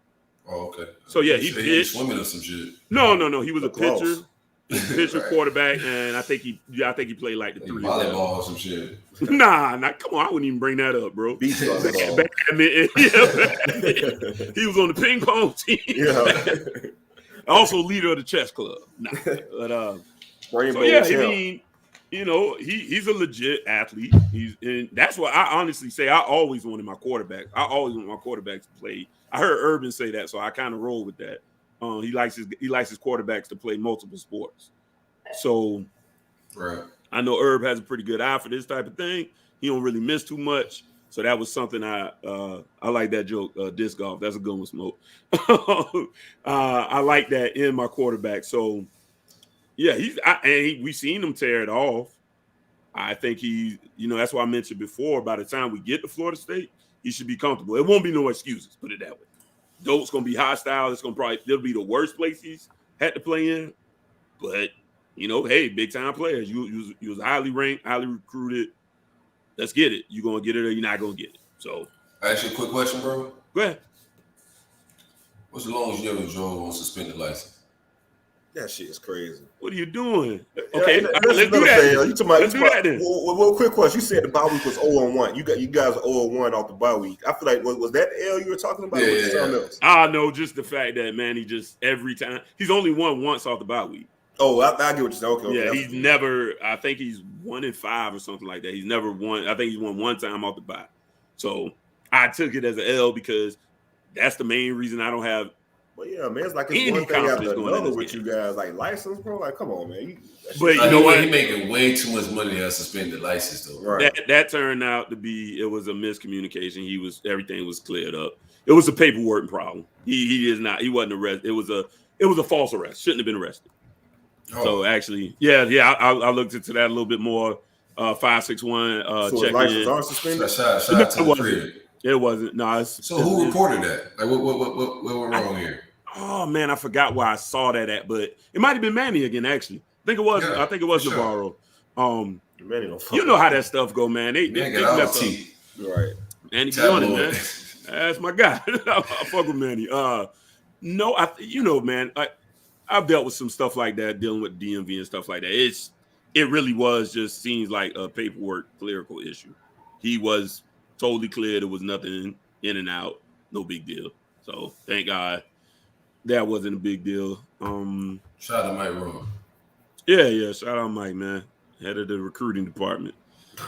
So other than that, we had a decommitment this week. So that's step one. Yeah. Now let's talk about that shit for a second, man. Because this motherfucker had all the energy for FSU over the damn summer. The June bake sale, fake recruitment, man. Wait till the games being played. This motherfucker was talking about this the whole damn time. Wait a minute. Hold on. Now, I got pressure with that shit, bro. Wait a minute, though. Quit calling me a motherfucking number. No, not you. No, him. The motherfucker. I was about to say, I never said that bake sale shit. No, you coach, man. No, yeah. Well, fuck him. Yeah, I don't care about that. Yeah, I was like, I never said that shit. But yeah, like that boy, every bit, like all the big he didn't know it, though. He didn't know, CJ. He thought that's he was the thing, though. Yeah. Right, but he thought it was gonna be good and have a good year. Remember, you talking that big ass shit. Like you he's done this in the past too. Like right, come to Miami and win the championship. Yeah. So All that was whooped in the process. All that false bravado on the yacht shit, man. That was kind of a retaliatory shot, though, wasn't it? I think that was after our game. So I think somebody said something. I want to say, but he's put in his mouth. No, I'm talking about the someone mentioned something about the recruiting And I think that's when he kind of fired back with it. But I mean, either way, again, you got to be careful of writing checks your ass can't cash. Yeah. That's been coming back and shooting him in the foot. So we lost Traquan Fagans, top 100 kid out of Alabama. He was recently at Alabama. He has a brother, I think it's a 2024 kid or 23 kid that's already got a lot of big offers. He was there for the visit, and he went with his brother. He is an Alabama kid. I would at very least suspect, he's had a great year this year too, by all accounts. So they Alabama can take their time to evaluate. He's got all the measurables that they would want. I mean, he's a 6'2" kid, long arms. He's an Alabama guy. If they wanted him, I think they were just taking their time to see if he was the real deal. And he's going out there and kind of proved it this year. And the product we put out on the field has made him, hey, I definitely got options. So he's looking around at better options. I don't blame the kid. Following that, y'all gotta fix some shit. Y'all are fucked. Y'all ranked 59. Absolutely. Oh, absolutely. Y'all ranked just below And who UCF. Right, and who y'all? You muted My bad, yourself. y'all not really trending for anything, but I know like during the off season, Right. y'all saying we rank whatever. We based off the good season, we could be straight. But shit, a bad season, who y'all really like trending for? Exactly. So More now, low, more And y'all ain't got decommit for people to kind of really flip to because y'all ain't had him in the first place. right. They gotta find somebody to get a spark on the trail. Well, okay, let's get back to my recruiting department leader, Mike Rump. Where are our plan Bs? You got to have a plan B. You can't be so arrogant that you don't have anything. Well, And now, like Willie. now you go, right, I got a plan.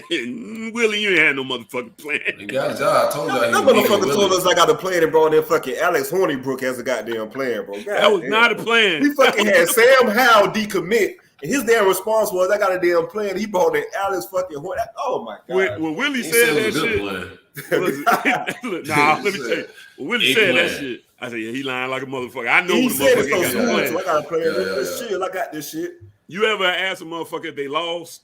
Nah, I know where I'm at. And you know tell that. that Yeah, the motherfucker motherfucker lost. Motherfucker, you don't know where we at, Got too man. much pride to say. Yeah, to go find out where the Said, fuck "Me, we we at. lost." Right. So, that happened. I'm not going to put him necessarily in Alabama's class, but, you got to remember they're allowing more scholarships.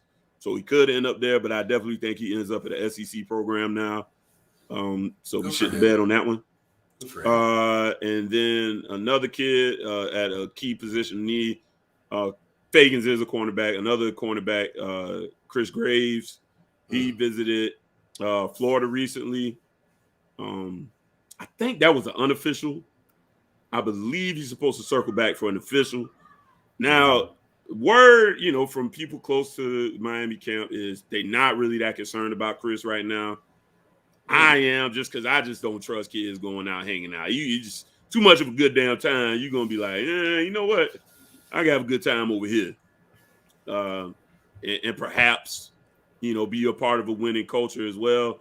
Because y'all depth chart, correct me if I'm wrong, probably isn't, probably pretty appetizing to him too as well. Where Absolutely. And you let Marshall play, so he gets to see the young guys play. He mentioned that before. That he was okay with us losing to Michigan State, but it's like, hey, why the young guys ain't playing a little bit more, which again is now I think he's got to swing that as his recruiting tactic at this point. Now he's got to try to play the kids. See, it's all just a clusterfuck. It's all reactionary. I don't know what the hell Manny can sell. That's all he can sell now. New OC done that shit. He done took the play calling. Had new DCs. Right. Shuffle a lot of shit. He done every move you can make. He's out of moves. He fucking Guys out of moves, man. That's just the bottom line. True. It just really does, almost golden. Like I tell people all the time, bro, I think I would like Al Gold if I ever met the guy. I think he's a great fucking guy. I got to get out of my goddamn way. No motherfucker wear a tie. Tie. 85 Mama degrees. told him to wear that tie. I don't care. Y'all ain't had nothing but fucking 12 o'clock games at that time too. For real. No. Bitch be soaking on the sideline. Hold Like on. he about to witness to you and shit. What now? Because wasn't Al always talking about the night games? Night games was whooping Al ass. The boys were sleepy. Al, like, hey, man. I know because we played y'all a couple years with Al. That was the thing, dog. Al definitely was like, yo, hey, man, the boy be tired, man. We got to play these games in the morning. Right.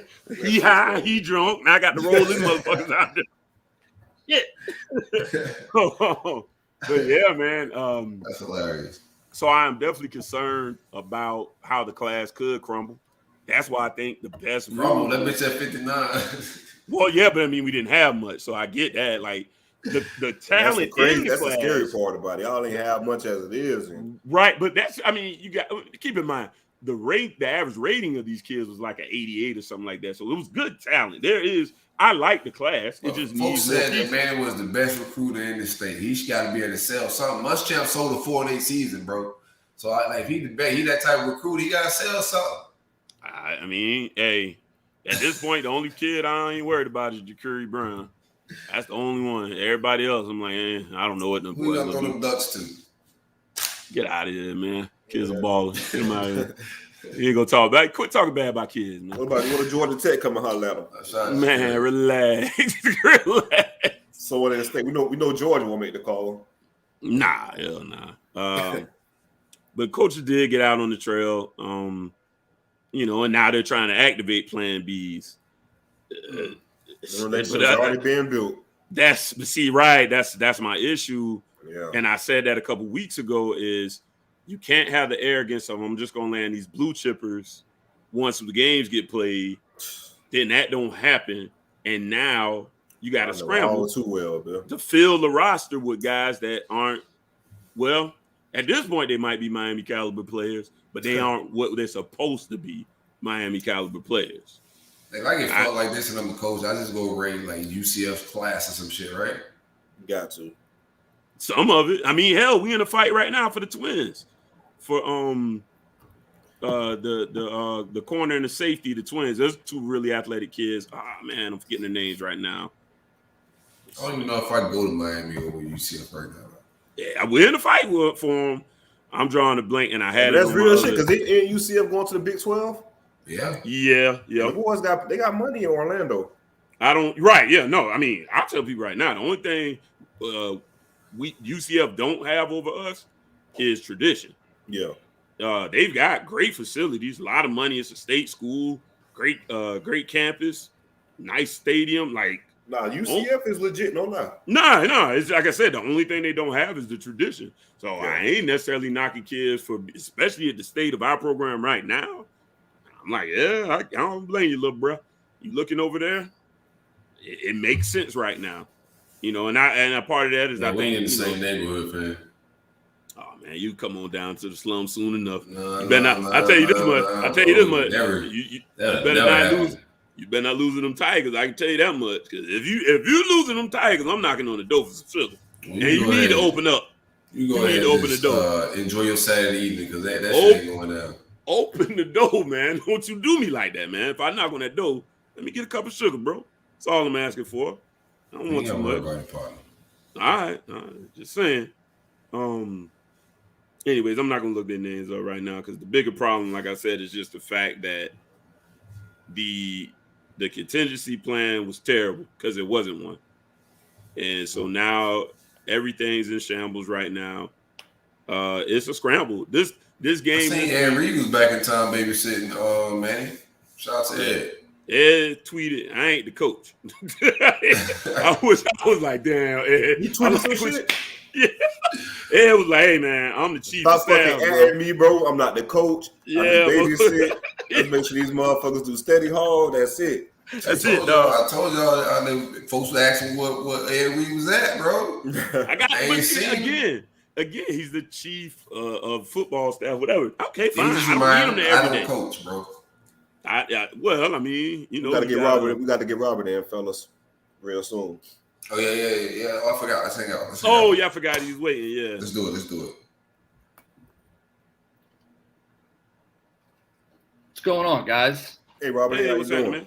Hey, you guys were talking about Manny Diaz. He did my Temple Owls dirty back in 2018. Oh yeah, that was crazy. Oh man. Hey, but Rob, I want to talk about Temple real quick, man, because I was I brought this to the Twitter timeline a couple of days ago. This was when we was just talking about what was your coach, Larry, on the time?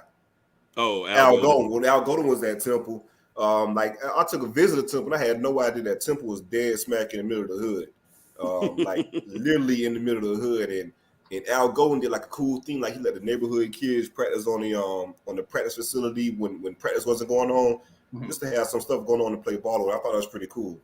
Temple's awesome. I actually used to. I lived in Philly for years, and I lived not too close to the campus, but sort of in the area. And it is right, as you said, in the hood.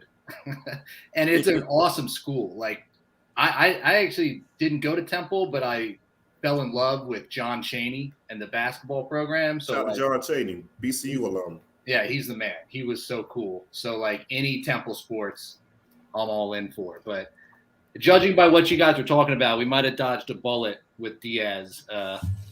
Definitely over that job.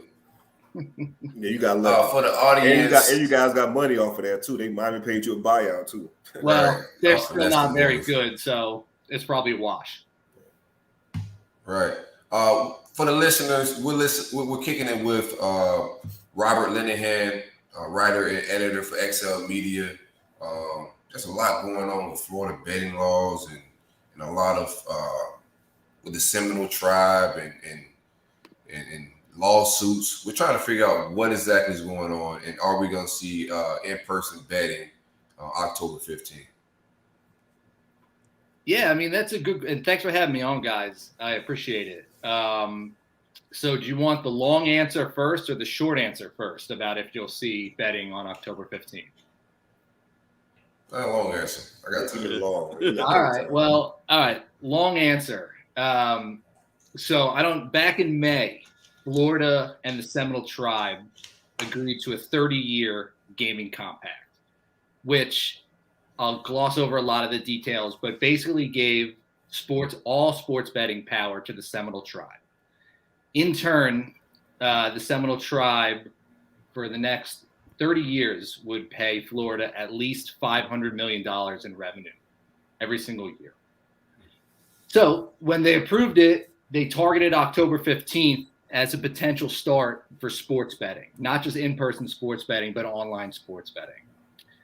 Since then, there have been 3 lawsuits against the compact, 2 from this association called West Flagler. They filed lawsuits in Florida and DC. They did it on behalf of the Magic City Casino and then like your Florida pari-mutuels. So like your card halls and like the high life frontons, like the weird places that you can find gambling in Florida outside the casinos. They're suing to stop online sports betting. Now there's a 3rd lawsuit from this group called No Casinos in Florida. No Casinos doesn't want any expansion of casino gaming, which includes sports betting, in the state without a voter approval. So there are 3 lawsuits right now against this gaming compact. October 15th was the target date. There's no way online sports betting is going to start October 15th. That's not happening. You can just throw that right out the window. In terms of in-person sports betting, none of the lawsuits specifically name in-person sports betting. But, I mean, I'll ask you guys a question. You guys all live in Florida, right? Right. Yeah, have you seen any Larry, Georgia? There you go. All right. Well, you're close by. Have you seen any commercials for sports betting? Anything about in-person sports betting? No. It's 2 days away. There's your answer. It's not going to happen. It's not going to happen. So from what I've heard and from what I've seen is that they're waiting for this. There's going to be a DC court hearing on November 5th about online sports betting. I think that's a federal court hearing. Yes. I'm assuming, and from what I've heard, they're waiting for that judgment for if online sports betting will be legal before they open any retail sports books at the Hard Rock casinos. You'd only find it at the Hard Rock casinos. They're the Seminole tribe-owned casinos. They'll have all the sports books. You'd only find it there. You wouldn't have like sports books in like the Bucs Stadium or like, the Tampa Bay Rays Stadium like you'd see in other states. Okay, Robert, No. I'm confused a little bit. Sure, yeah. So you're talking about online betting on a federal level? Because I online bet like now, so I'm trying to figure out like what's going on. So the online sports betting would be like your FanDuels, your DraftKings, some other like WinBet, BetMGM, things like that. Like you can do online sports betting right now in Florida, but it's legal. It's all offshore stuff. Like, it's not regulated, and Florida hates it because they don't get any tax money out of it. So if you're doing any kind of online sports betting right now, it's all offshore stuff that's not taxed by Florida. That's pretty much why they legalized it. They really want to get some of that tax money. Makes sense. Yeah, that's why my boy be booking and all his money be like getting washed through, I don't know, Dominican Republic or something. It's somewhere out there. You snitching on your friends on you, man. I mean, it's legal, like you said. It's just, they don't get the states don't get the attention. Wash, so it makes me well, not him doing it, not him. He's doing what he's supposed to do. Shout out to my boy. So I guess they're going to wait until November for in-person online sports betting. From the lawyers I've talked to, seem to think that it's not going to happen anytime soon. Like you're probably not going to see that until 2023 at the earliest. Just because I think it's going to get taken out of the compact. And then next year you might be able to vote on a ballot or an initiative that would allow online sports betting. But if that's approved, it wouldn't happen until 2023. That's the long and the short of it, man. Okay, so since we can already, like you said, use some of these other sites, what would be the plus side for the consumer if it gets legalized? I guess federally. Well, it would just be. It would be on a state level. So the state has already legalized it. However, it's being held up in the courts right now because these groups that I just mentioned, they're basically pissed off that the Seminole Tribe is going to have a 30-year monopoly on all sports betting. So like right now, if it just goes through right now and online sports betting was legalized, okay, or if online sports betting launched, you'd only be able to do it through the Hard Rock digital sportsbook app. You wouldn't be able to have FanDuel. You wouldn't be able to have DraftKings. You wouldn't be able to have William Penn, BetMGM. The more apps that you guys have, the more apps that are available in the market, the better perks you're going to get, like on a legal basis. So like, these offshore accounts, like, they don't have any competition really. Like they're not regulated by anything in America. Like you're not getting great, free bets or, booster odds, things like that. If online sports betting is launched, you would see some more perks, in terms of like I said, like free money, free bets, things like that. Stuff that you're not going to get with like those Cayman Island, right. I don't even know what they are. I think it was the Caymans. Yeah. You know what I'm talking about. Robert, you know a lot about this gambling stuff. I don't want to hold you too long, but is there, because I'm not familiar with like if there are any crypto gambling sites or anything like that. None of them take crypto right now. That's kind of been, I think one might. I mean, there are a million sportsbooks apps out right now, but like the biggies don't. Like DraftKings, FanDuel, like you can't put crypto into your account and then use that to bet. I think maybe one does. I remember seeing something in the news where they were sort of the first ones, but none of the big boys do. So I'm starting to wonder if you want the Seminole Tribe to run it all. I mean, I got no problem with them getting the money. Yeah, I want them to, man. Send some of that money to FSU. Yeah, exactly. All right. Well, yeah, never mind. Yeah, they definitely don't need it. Where can I sign up to make sure that they don't get to monopolize it? I mean, they're going around right now. FanDuel and DraftKings, they're the ones that are backing this big voting initiative, this 2022 voting initiative. I believe, you guys caught me off guard with that one, but I believe if you go online, you can actually find out where you can sign. Right now they're collecting signatures. They have to collect like thousands upon thousands of verified signatures to get it on the ballot for next year. I think if you just Google, find out where it is, and then you can find out where to sign. But yeah, that's another thing. I mean, the more apps you have, the better lines you're going to get too. I mean, that's a huge customer perk. I mean, these apps, they compete with each other. They offer better prices, they offer better odds. Basically to get customers to sign up for their particular app. So that's another reason why you might want to have more apps available when it is finally launched in Florida. I'm starting to see now. I'm glad we had you on. I'm starting to see the light. I don't even live in Florida, but I'm gonna see about signing petitions, and I might, I got a sister live down there. I get her to vote. Yeah. Okay, I like this. Close to you to Florida. I live in Savannah, so I'm pretty close. So I get Jacksonville. You could go over the border and bet. People do that all the time. You don't have to have an address. Just got to go right over the border and put your bet down. Yeah, we used to go to the dog races back when I was like a kid. That's going to change a lot in this state when that becomes legal, man. Like, that's going to be like something really dope to watch unfold. I live up in Jersey, and like what they've done in Jersey in terms of like the online sports betting, it's wild. Like, you've got like 30 different companies, 30 different apps right now that are available to use.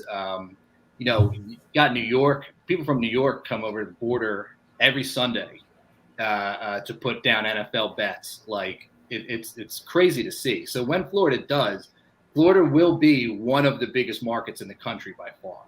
Jersey right now is the biggest by and large, but Florida will definitely, and New York is going to launch later this year. Like, Florida will be a huge market. Absolutely, man. You get a beach in Vegas this time, Yeah. Vegas they don't do a ton in online. I mean, their market is pretty good. It's robust, but like Jersey, believe it or not, is they might, they have come close to going over 1 billion in a month bet. I think it was during March Madness a year or two ago, they got to like 998 million bet during 1 month. So that's sort of, where they're at. But yeah, Florida could be huge. We're still waiting on Texas. That'll be the big one. And California is gearing up too. So those are the Florida, Texas, California. Those are the huge markets that everyone's waiting for. That's what's up. Robert, I appreciate your time, man. Thank you for coming and hanging out with us and educating us a little bit on what exactly we was reading. Yeah, definitely, Robert. It was good stuff. No problem, guys. Tell Manny Diaz never to come back to Philly. I don't think you got to worry about that.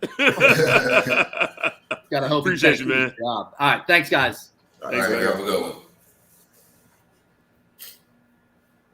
All right. Well, since we here, I got to pee. Harlan, I'm definitely signing that. Y'all want to take a quick break? We got to finish the UNC game, right? We got to talk about that. Yeah, I'm about to say, I'm going to take a leak. And then I think I was just getting ready to get into UNC. Right. I was talking a little bit about how we were failing at the recruiting backup plans, basically. So you can just jump into UNC. We should be able to, just kind of get to UNC and then we can get out of there. Take a lead real quick. We got to get some drops, bro. We do need drops. We can do our segues be like a little wild. Right. Then we could chop them in there. Even we can start doing our own to begin with. Right. Like me, you, and CJ can all just do one. Just so we can get it in there, and then we can get some other ones later. But all right, we start using like little outtakes and like pre-show shit. You're right, yeah. Them up as well. That's what I'm talking about. Just hey, Smoke. When I thought I would read, I was like just looking up on that the betting shit. I just seen that guy just commenting a lot, talking about that shit. I was like, yo, I'm about to get him on the show real quick.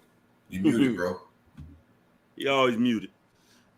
Hey, I was back here crunk as fuck, bro. Good shit, bro. Yeah, I had to get somebody to really like articulate that shit. Yeah, man, not just read the article over and read. I was gonna do it on digging in the ashtray this week because I did an episode about that. I've been following it because my thing is all the gambling sites are down south. Nothing's really up in North Florida. So how North Florida how we gonna benefit from it? We not really. Man, when they realize this shit, everybody that got any type of lake or ocean, they gonna be throwing casinos up. These hotels and shit. Man, That's the whole thing. That gambling money coming to Florida, bro. This shit gonna be crazy. I don't see why people in Florida wouldn't want it. Like, it's gonna bring so much money to Florida. Like, why would? It'd be insane. Bro, we voted for all this, dog, but they trying to see who gonna get the money from it now. Right. Yeah, they definitely got an organized business. Give it to the Seminole Tribe. Give it to. We can't let them just we'll know what they do with it. Like turn into Bama for real or some shit. You gotta give it to them Indians, Smoke. Man, Harlan, bro, I was mixing around some of them picks you gave me. I hit like on 2 of the tickets, dog. I was like, great day, man. Yeah, so what he does is, since they're on break, he'll send he'll mark picks in green and be like, these ones I feel really good about, and then he'll send you some yellow ones and be like, these ones I feel pretty good about. And then you kind of just mix and match them. Like, he's not going to give you specific picks, but you kind of just mix and match a few of them. Maybe make 8 entries, maybe 5 on 1, 10 on 1, and you'll hit. I mean, you'll hit on 3 of the 8, and you're already plus $100. It's crazy. Yeah, man. So you can hold on. So you add how many? I can only do 5 on mine. No, I meant like entries. Like entry. All right. So he'll give me like 8 e-sport players that he feels pretty good about. And I'll do 5 here, and then I'll pick the other 3 with these 2, and then another 3 with these 3, and then like you mix and match them, and people hit, bro. I sent you his tweet. He hit for 750, and I saw that. 500. Crazy, man. I messed around. I caught on. I think it was Sunday night after. I think I hit you up Sunday about it, but Sunday night I played that last game. Then after I won, I was like, oh snap. I was like, what else can I bet? What's going on right now? I was like, esports, 3:00 in the morning. Let me play it. So I just start picking. Now I'm sitting here watching. I didn't download Twitch now. I'm sitting there watching the matches and junk, man. It's just that Call of Duty. I like 40 kills and getting all calculating their kills. I don't understand that DOTA game. I'm still trying to figure that one out. Yeah. The good part is the magic trick. Some of those games will run at like 2 and 3 and 4 a.m. So you'll put your bet in like 10. You'll wake up like $150. You'll be like, all right, sweet. That's what got me. I was like, money. Shit, it's always good to wake up to money, especially on a Monday. What? Yeah, y'all gotta put me in on that. Y'all gotta put me in on that. The digital gaming shit. Yeah. Dota. Crazy, man. 23 Savage. 16.5 kills. Oh, okay. And man, I was thinking picking like the kids like that look like nerds with the glasses and everything. Nah, you don't go by that, dog. You don't go by that. 23 Savage. I just like the name. I want to pick him right now. Is this big buff dude named Nico was just killing the map yesterday or the day. And I was like, great day. But yeah, it's pretty cool. It's almost like too good to be true. I was telling Harlan. Lamar Jackson 1.5 touchdowns. That's easy. That was easy. Yeah, prize picks where it's at, man. Yeah, I'm having fun with it too, man. Especially because Niners are just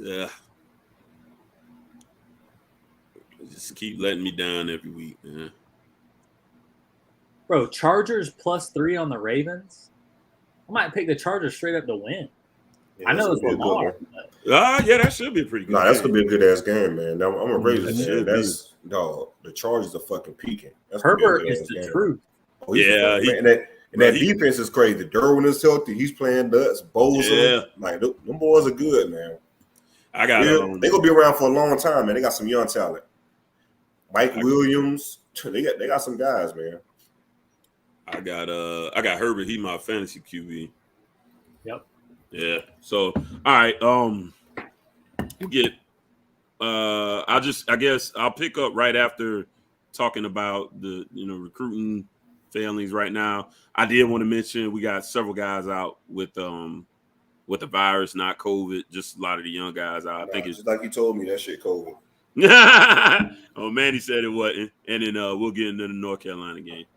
All right, and then y'all hit the score prediction and then go into prize picks. Is that what y'all are doing? The score prediction next year since it's next week. Oh, okay. I got it's next week's game. Do you want to talk about it since it's next week's game or? What you mean? UNC. I mean, that's this week. I'm No, sorry. that's this week. Yeah, I'm that's sure this week. tripping. Last Yeah, week, we y'all come bought off the bye. Yeah, They get 2 yeah. weeks in a row. Damn. Yeah, my bad. Oh, that's double trouble for Manny. He can't have 2 in a row. Right. That ain't gonna bode well. All right. So essentially, we're dealing with ineptitude with pulling together game plans for getting together a proper recruiting class. You got to put your board together with A, B, and possibly C plans, especially when you haven't been playing top level football for last couple of years. His arrogance is probably his pride come before the fall, they say. I think that's going to be Manny's ultimate undoing. We got the UNC game coming up this week, so we'll get into that just a little bit. We got, I believe he said 10 of the younger guys are dealing with a virus, not COVID related, something kind of spread on the campus right now. So I'm assuming it's probably some little stomach bug, something like that. So not 100% on the availability of some of these guys. So I don't even think they released all the names yet. Yeah, they gave some of the names. I don't think he gave all of them though, because they're not sure if it's going to actually affect. They may be able to come out there anyways. Right. And I don't think it's our key starter guy. So we'll be looking at that. So anyways, North Carolina this week on the road. We are 7.5 point underdogs.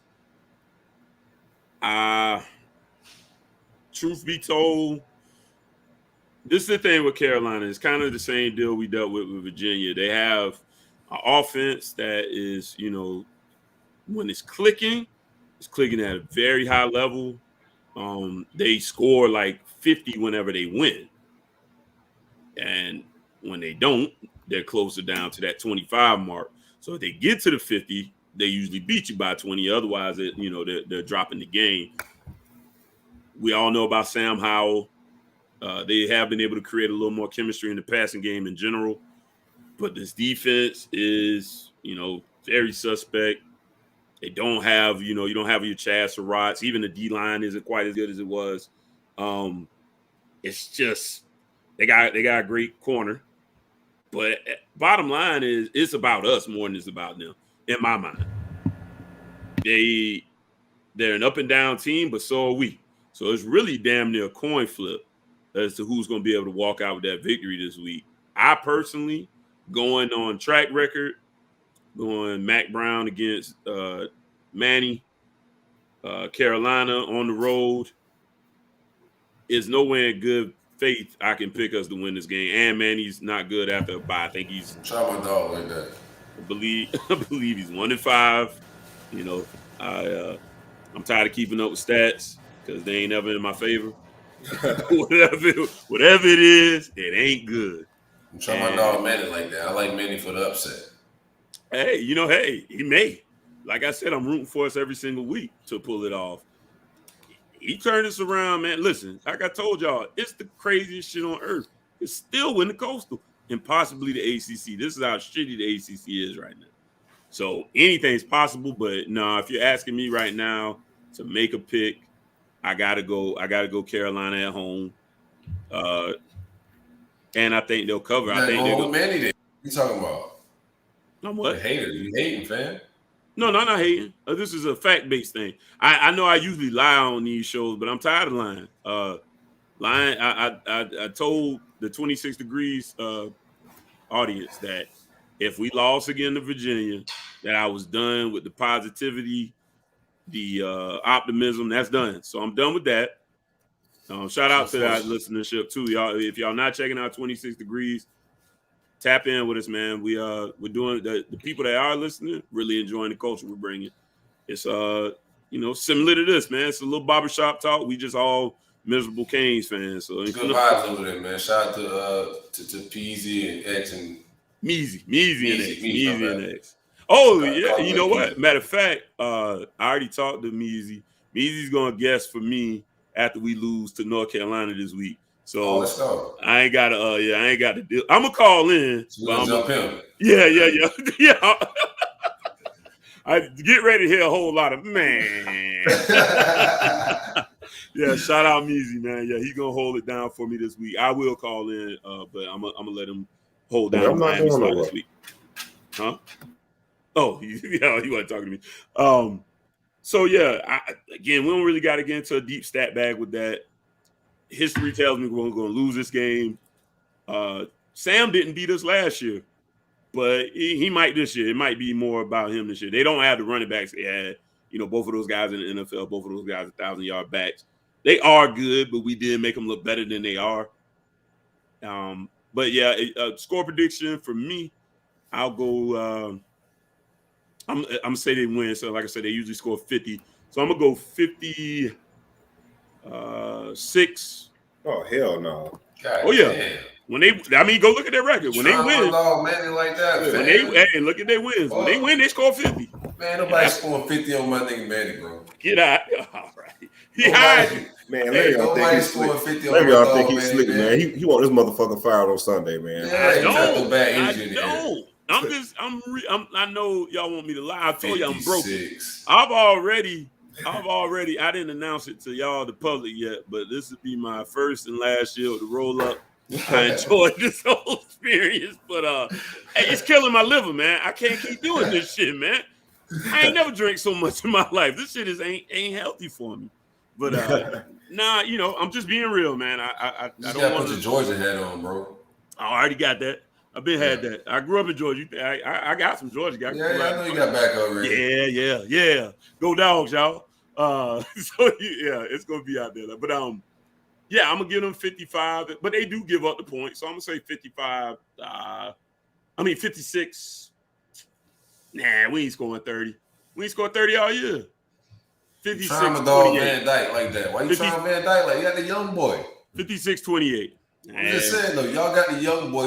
Second real start. It's a second real start on the road. They're gonna be packed. UNC will bring a good crowd. Beautiful stadium. They Super Bowl, huh? It's their Super Bowl, baby. They're gonna be there. They was there when I went before. It's a nice place too. Shout out, great stadium. I really liked it. Really, really nice place. Everybody don't know what that Super Bowl joke is because they not probably everybody ain't checking out. That's y'all fault. Y'all missing a treat every Sunday. We hanging out. And I think I checked the record on that one too. It's 11-11. I done told y'all better quit overlooking them Tar Heels, man. We are dead even with them people. Right. So it is what it is. Yeah. Real quick. So what's the game plan? What do you think my man Van Dyke gonna look like? Seriously. I think he's. Want to see youth. So what do you want to see out of the young boy? I think it's going to be the problem that's plagued us under the whole Manny regime. I think we're going to get off to a god awful slow start once again. That's been another thing. We have yet to jump out on any team. Even when we win, I saw something earlier today that said Manny's average win total is 8 points. So when we win, we just escape by the skin of our teeth in general anyways. So you're not talking about... That shit's trash. Right. There's no doubt. I mean, you got to factor in we beat Florida State by 42 last year. And so that tells you... And it's still 8 points. Hey, I feel you on all that, but you ain't have to. But yeah, go ahead. Yeah, but I kind of did because you wouldn't have said it was trash. I was trying to let y'all live. I wasn't even going to bring that. But yeah, but now, I mean, right. So you factor all that in. I'm going to be, what's my man be on? He's a Miami alum too. Chris Fallica. The man love the team, but it's just time to just tell it like it is from the numbers.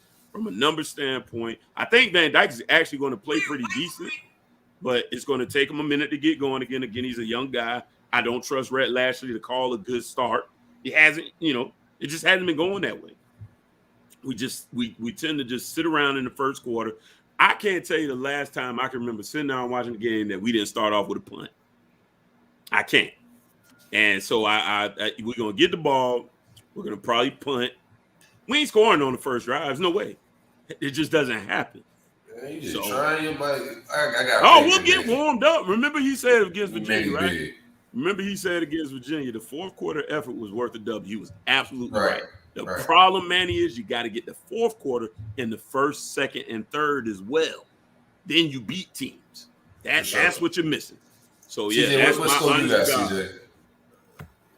I ain't in the 50s, man. I ain't going to Larry on route, but I'm gonna go 31-17 UNC. No, they gonna score more than that. Them people. All right, go look at their record when they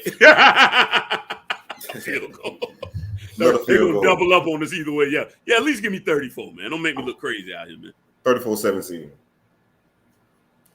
Give me 28-31. Manny Diaz in a late field goal. This guy. Win it all on the road. They storm the field because it's their Super Bowl. That's our Super Bowl. Manny keeps his job, dog. Everybody, you know. Manny lives to fight another day. Yeah, that's all I need. I just scream like that to piss my neighbor off. You don't know. I ain't got to be quiet at 10 o'clock. But anyways, all right. That's it, man. No more Miami talk. All right, let's get to some top 25 talk. National news. Shout out to the great folks at Brunt Insurance and Financial Services. Anything you need insured from the Panhandle to the Keys, be sure to visit bruntinsurance.com or call my man Greg at 954-589-2204. Home, car, boat, motorcycle insurance, life insurance, business insurance, renter's insurance, anything you may need insured, my man Greg got you. bruntinsurance.com. Big coverage. Out with the truth, bro. I'm gonna tell you the only reason I gotta give them a little knock. They ended up playing some tiny quarterback because their quarterback got hurt. And that really did change the complexity of that game. Because I watched that entire game. They are really, really good on defense. Right. You could definitely tell. Because I was the one who was knocking Penn State more from when I watched them earlier in the season. I only got to see them play one game, though. And I was like, they just don't look that good. But that wasn't a fair judgment because they hadn't quite tuned up yet. Matter of fact, it was the same week we were playing Alabama. So I was like flipping back and forth between TVs at the bar. But so head to head right now, who you think win? Iowa, Cincinnati? Iowa will beat the fuck. I'll take Iowa. Yeah, I'll take Iowa. Yeah. I think they're just too damn sound defensively as a team, and I just like Iowa. I like what France is doing as a program. I get what you're saying. That game did change when that quarterback got hurt, but it's for sure. Overall, though, man, I like Iowa and what they're doing, man. They got the pedigree. They kind of remind me of like when Niners went to the Super Bowl, years ago. Tough defense, running game. Pat Willis and Navarro Bowles. Yeah, agree. Yeah, like I like that's my style of football. Like this new age, spread a bunch of points. I'm getting used to it, but that's not really, my particular brand of football. So I love what I was doing, but I think if that quarterback stays in the game, I think Penn State pulls that one off. In a close one still, not nothing crazy, but I think and just that whole atmosphere, man. That Iowa was just rocking, man. That shit just looked lit, man. What the hell else you gonna do in Iowa, man? Yeah, exactly. Besides go to the football game, right? Cow tipping and shit, right? So I'm gonna hit my man Brad Banks up. That's a really good guess. Yeah, I want to chop it over him on here about some Iowa football, Iowa legend. Yeah, man, I like Iowa. I think they're gonna be in the playoffs, but I think they win that conference. 100%. If you don't like it, who you like at number 2? Just off of head-to-head matchups in that top 10, who you think can knock Iowa off? I don't know if I don't look good, bro. I like Iowa. I just like how they play, man. I like how they play. They're probably my favorite right now. They're my favorite team right now. And not saying they're the best team in the country or nothing like that. They're just right. I just like how they play ball. Yeah, right. I do enjoy that brand of football, and I mean, really, what it is to me, I like Iowa.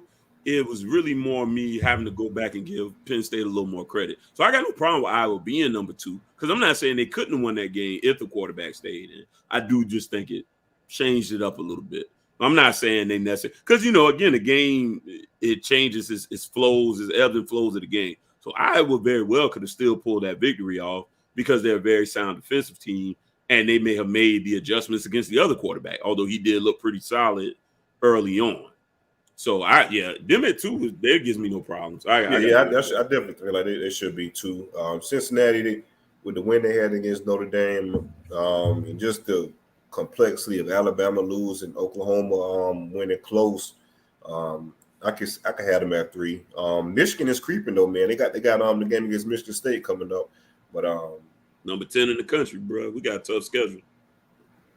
Yeah, it's looking tough now, huh? I told you preseason though, man. Like Michigan State won't be no push, so that'd be a solid game for y'all. And App State ain't lost no more either, by the way. Oh, they haven't. All right, man. So what you trying to get some? You get more vigorous? No. Yeah, Just saying, a little bit. Schedule's a little tough, man. That's all I'm saying. Yeah, a little tough. Well, that's a hell of a more victory you just spent back on. Man, nah, just saying. Trying you see how Michigan State playing, bro? Hey, they number 10 in the country, right? I do got their running back as my Heisman favorite right now. I like that boy a lot. I don't think he's in the convo just yet, is he? He need to be Kenneth Walker. I like Kenneth Walker. I do too. I don't. Well, no, actually, I don't like him. You should. But he's a good running back. I won't take that away from him. Yeah, then Kentucky jumped 5 spots from number 16 to a number 11. Oh, I still don't understand the Ole Miss media, the Ole Miss love, man. They go from 17 to 13 after being Arkansas, which I think Arkansas is a pretty good ball club. But I told you guys, Ole Miss hasn't beaten anyone. They beat Arkansas. Exactly, that's it. Hey, y'all told me Arkansas was deserving an 8, and I was like, I don't think they're deserving an 8 at the time. No, they did at by that the time. resume at the time. They beat Texas. They still was a little bit of fool's Texas. gold. I think they beat Texas and beat Texas A&M. They had some solid wins. Arkansas had a pretty good. They beat A&M without the quarterback though, right? Or no? Shout out to A&M beat Alabama without their quarterback. Shout out to Jimbo. Well, now he's more comfortable. Letting his nuts hang, bro. Shout out to Jimbo, man. And did what he's supposed to do, bro, because that's what Dan's supposed to do. That's why he's a little bit better than Dan.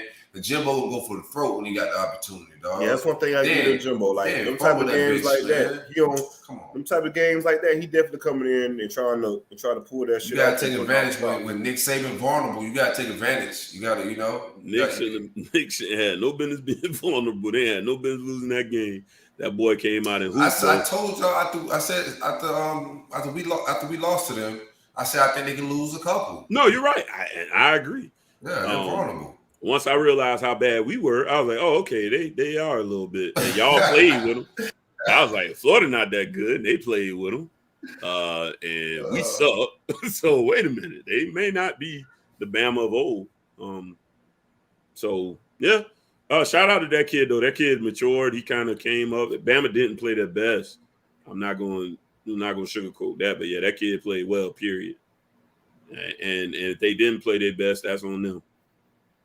Yeah, I think that was someone put the stat. I forget how long it was, man. It was the first time in a long time that Nick Saban lost to an unranked team.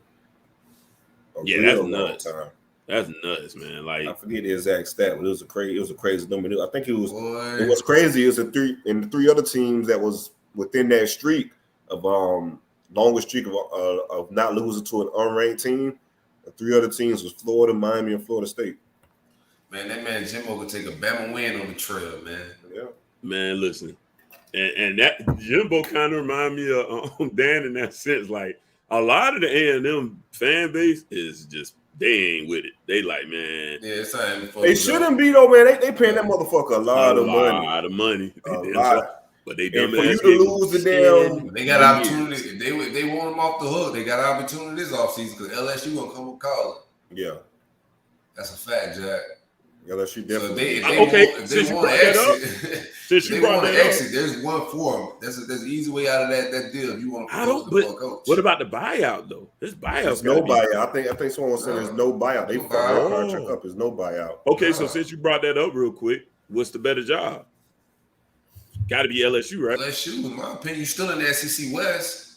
Mm-hmm. I don't know. Well, I like that. I like that. And them is fucking around. And them is committed. As far as the better look for Jimbo, it's because I just like the athletes I could get at LSU, bro. You get a different type of athletes. I think.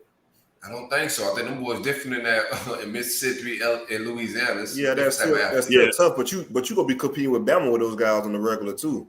Yeah, but he could probably win a few more at LSU. I don't know. Just going back to what we're saying about like the infrastructure, like that Texas money is fucking different, man. Yeah, it is. Okay, I it's funny because I looked at remember I brought up the best jobs to have, right? And when I looked it up, the list that I had saw was from the Athletic. Florida was 10, Miami was 13, and Florida State was 15. The best job, or the top jobs, LSU comes in at 5. So they coming in above A&M by some people's. Nobody if it was mad as LSU. Oh, that's right. Motherfucker cheating through a children's hospital. No, they gonna do all they gotta do is spend anything, rob hospitals, like sick kids. They don't give a shit. I'll be honest with you. If I'm Jimbo and LSU knock them out, I'm gone. Yeah. LSU is he's going to compete. Jimbo been wanting to get LSU for a while because even when he was at FSU, was a bunch of LSU winners. I'm not going to talk about it. All right, coach 15. Yeah, that motherfucker. Motherfucker walked right off that press conference. All right, so what we talking? For real. All right, Jimmy. So what the numbers talking about? We'll call Jimmy as soon as that press conference is over, man. What's the updated numbers, man? Motherfucker forgot to take his mic off one time. For real, right? I ain't staying in this shithole no more. That's what we got the where's the loyalty, Jimbo. That shit. No, that was a fucking great night. Man. Yeah, that shit was crazy. Where's the loyalty? He called his ass flat out, like, bro, what you got going on? You staying with us or you leaving, man? Fuck all this bullshit. Jimbo saying I'm loyal to the dollar bill, baby. Come on now, let's talk. You can't blame him, bro. They gave that man 70 guaranteed. Like, no matter how fucking sorry y'all can be, I got 70 guaranteed in the bank. And they just upped that shit to 9.5 a year. Man, that's crazy. You just made me think, and we'll move on. But I got Jimbo in LSU next year. That's nuts. What a swing. What a swing of events. I really think that's going to happen. You know what would be crazy, though? We open with next year? And you open with them. We open with fucking LSU. That'd be crazy. Wow, that's a great story. That's a beautiful story. That's it. Hey, y'all heard it here first on the roll up. Y'all heard it here first on the roll up. LSU first game against FSU. Shout out, brother Silk, for breaking the story. No, I ain't break shit. Don't get the people. Man, fuck them people. All right, I'll break it. Shit, I don't care. There you go. I don't got as many followers, so it don't matter. Breaking story. Jimbo leaving Texas A&M, head coach at LSU. Let's go. Who y'all got for the Heisman right now? Heisman right now. It's a shitty. Ain't nobody really standing out, man. It's murky because Heisman always about winning. I really like the kid, the running back from Texas, but they 3-2. So he's not gonna win it just because the team's not gonna be winning enough. Crazy numbers so far, but they coming off a loss. Yeah, but he can clean that up. Yeah. So if I had to pick a favorite, that's what I was about to go to. I think I'd go with Young, just because his numbers are crazy. And if they clean up the rest of the season, he'll be in a great position. He ain't doing nothing magnificent to me. Nah, but I mean the numbers just look good, and he's on a winning team. Right. I'm gonna give you guys it's missing some sauce. Like it's missing a little dressing on the Heisman race this year. Yeah, I agree. And due to that, I'm gonna give you guys a sleeper. Kenny Pickett from Pittsburgh. Yeah, he hoping. Yeah, he balled in Pittsburgh 4-1. What's their record? More games. They're 4-1 right now. 4-1 right now. Okay, which is pretty solid. But he 1,700 yards, 19 touchdowns, and only one pick. And see, that's why not to trail off. That's why I got us on that 3-game losing streak. Because Pitt is scoring the most points in the ACC. And Pitt never been that type of damn team. Never. They've been defensive. Right. That's one reason I've got us going on a 3-game slide. We got UNC on the road, NC State at home, and Pitt on the road. I don't see them pulling them off. That's just the truth. But Kenny Pickett would be a good sleeper, especially if they can. If Pitt could somehow pull off like a 10-2 season, 9-3, 10-2, he could be and win a bowl, win like a decent bowl. Yeah. Hell, 9-3, 10-2, they could be playing in the ACC championship. Right. Yeah, I like Kenneth Walker. 913 rushing yards. He done had 2 different games where he ran for 230 and more. But I damn sure think he should be in that conversation. He's got to be because again, they're winning.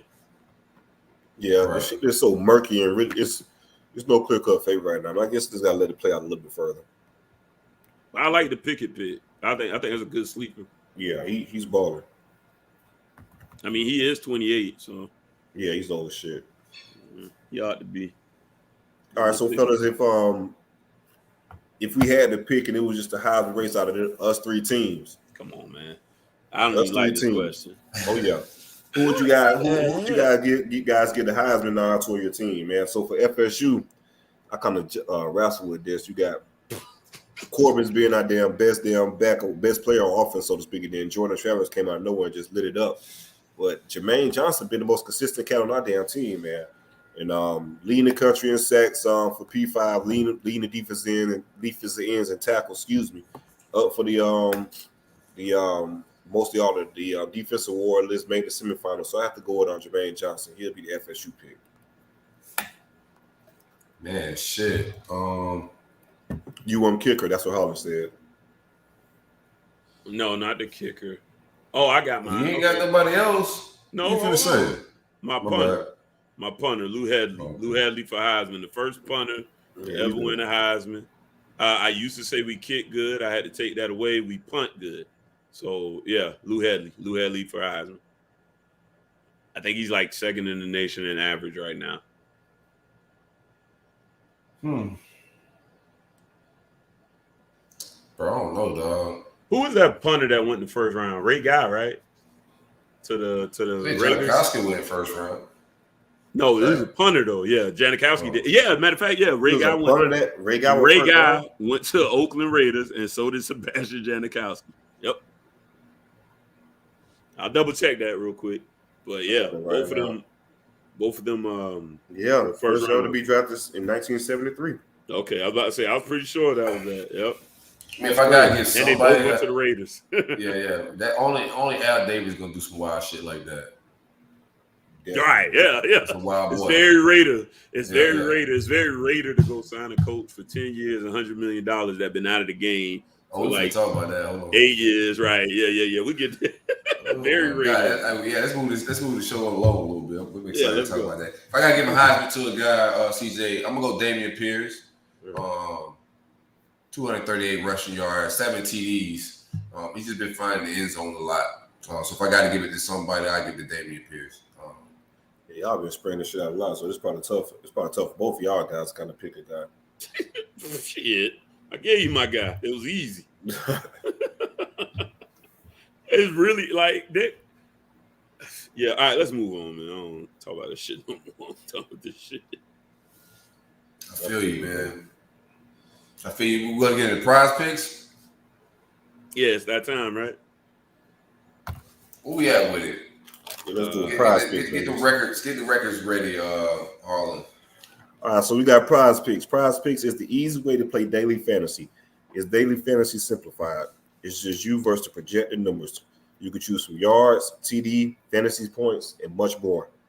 You can also pick from football, MMA, boxing to soccer. Download Prize Picks right now. They will match your deposit 100% up to $100. Again, if you guys download Prize Picks right now, they will match your deposit 100% up to $100. Use the promo code RollUp. It's Prize Picks, baby. All right, let's recap last week first, and then we'll get into. And Hardy, yeah, go ahead and throw your layups in real quick for Prize Picks. Then we'll get into the record. So I already put one in for the college game. I got Emory throwing a pick, Max Johnson throwing a pick, and Damian Pierce running for a touchdown. I hope you lose your money.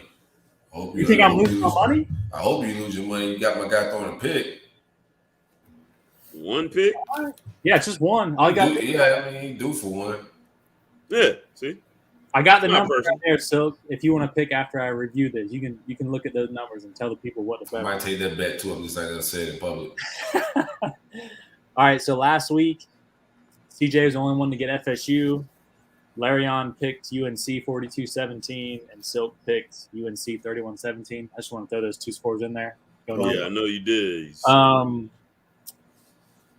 Silk was the only one to get UF to cover. See, Silk was the only one to pick Silk and Larion picked Ole Miss. That was a crazy game too, man. Oh, that was a shootout. Yeah. Old-fashioned barn burner. They decided to say, fuck it, we're going for the win.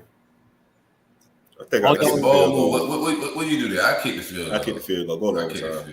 Yeah, man. That game is too big. That game is too big to try to, especially a conference game like that. It's too big to try to risk it like that. It was didn't make sense to me, man. Silk was the only one to get OU. All of y'all picked Iowa. All of you picked UGA. All y'all missed Bama. And then Larion was the only one to get Kentucky. So as of now, CJ's at 22-18, Silk's at 22-18, and Larion is at 20-19. Yeah, this shit's getting spicy. Yes, sir. That sound like I caught up a little bit there, bro. Hey, what's the loser got? Is there anything on the line? Nah. We need to put something on the line. Yeah, we can put something on the line. We can definitely think about I don't that. know what.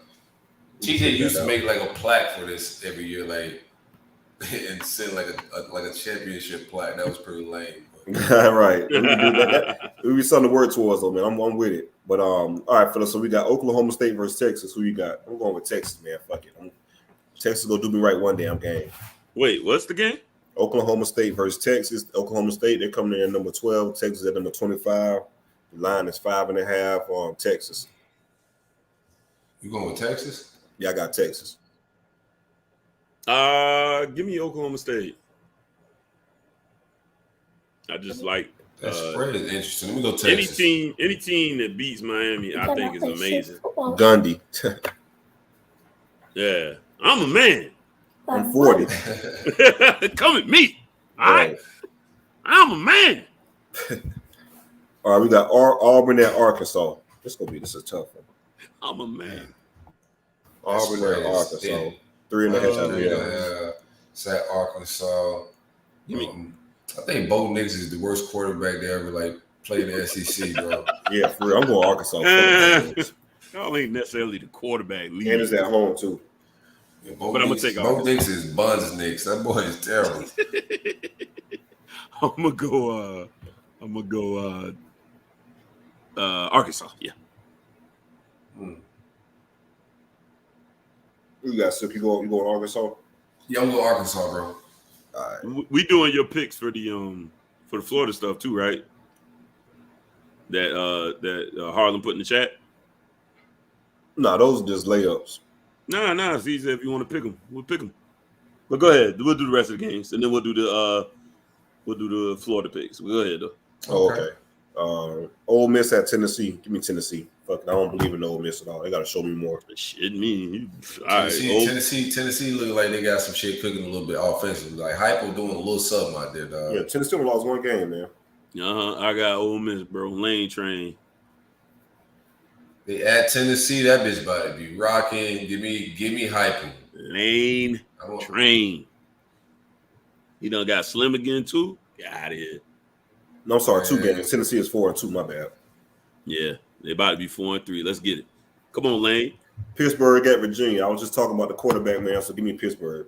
Virginia Tech. I'm sorry, at Virginia Tech. Pitt. Yeah, I like Pitt. I like that shit up.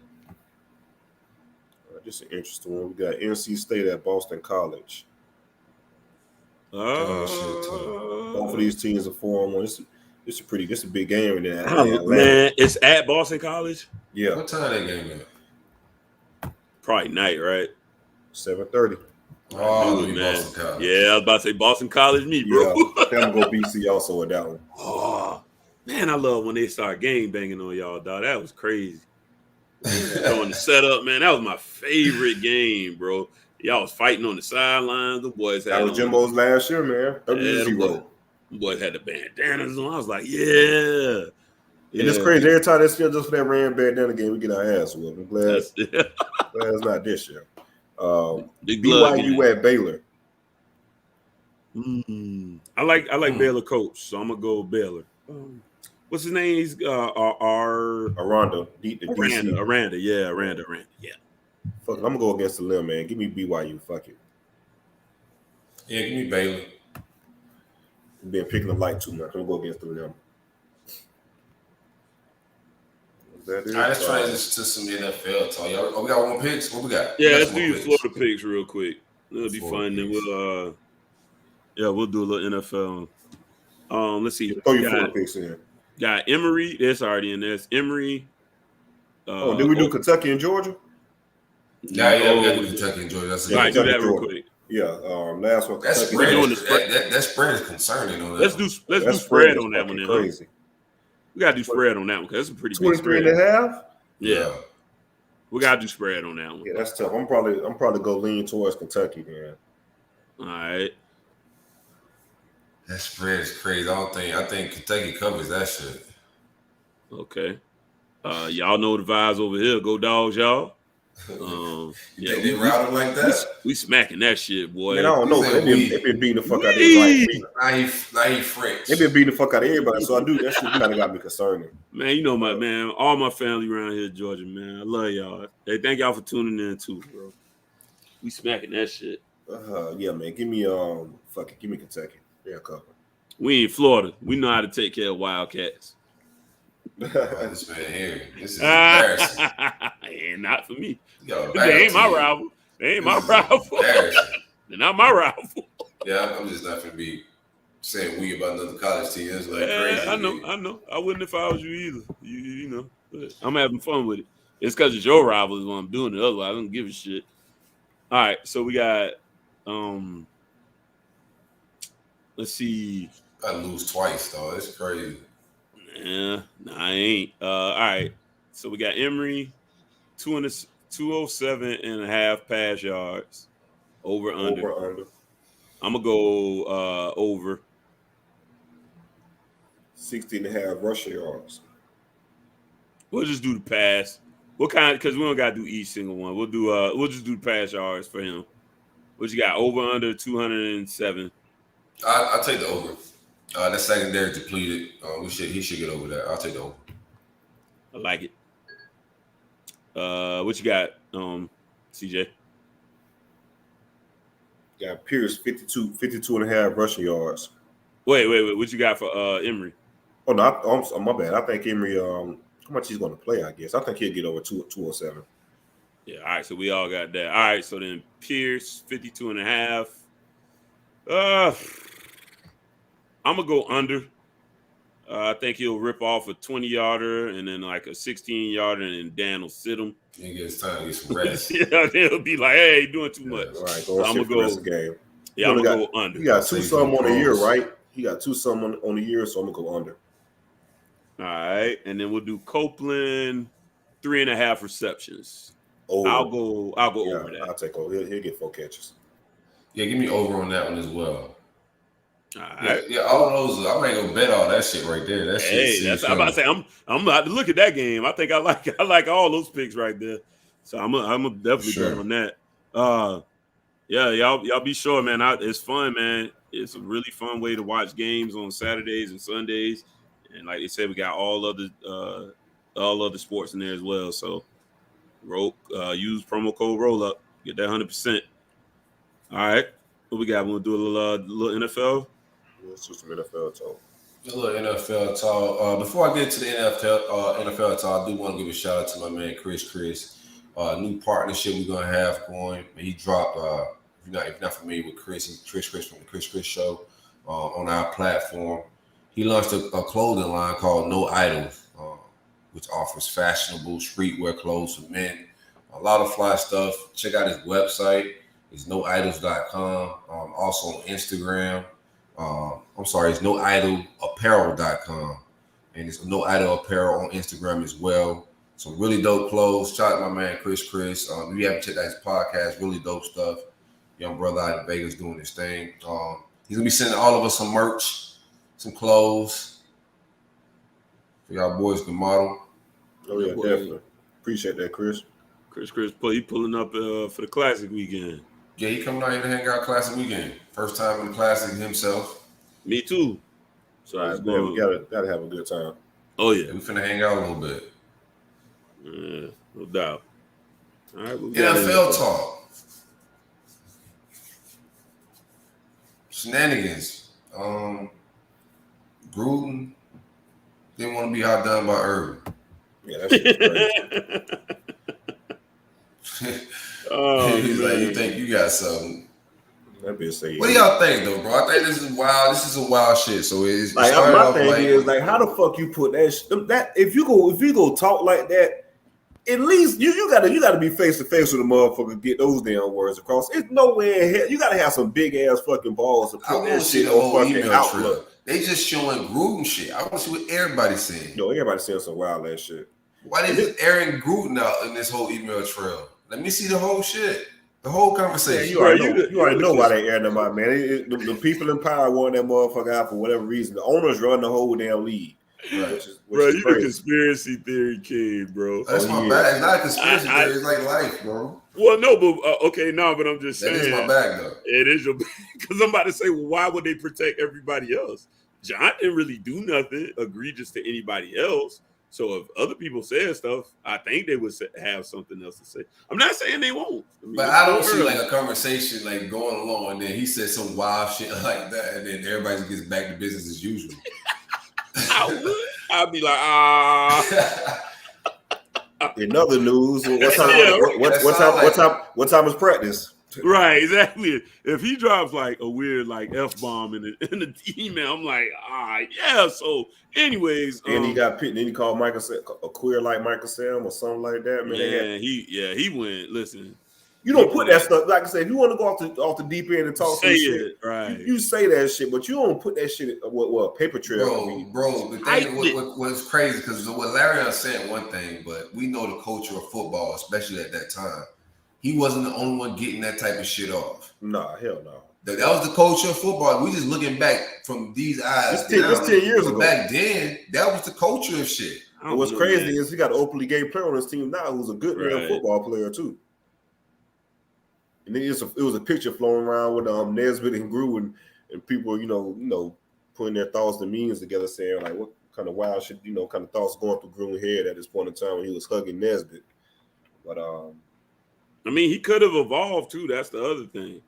That. See, that's why you don't put that shit in paper, man. Y'all know cancel culture is real, man. Like them bitches go search your tweets from 10 years ago if you get a little bit of clout, anything like that. Searching, bro. You think you got some type of privacy? Well, apparently, I mean, they've been investigating, so he knew this shit was like in the pipeline. Yeah. So he knew this shit was cooking up a little bit.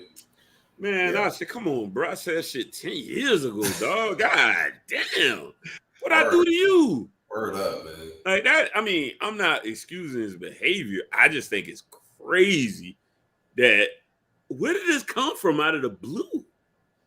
To us. That's apparently my theory. They've been like complaints and investigation going on behind the scenes for a little minute with the NFL.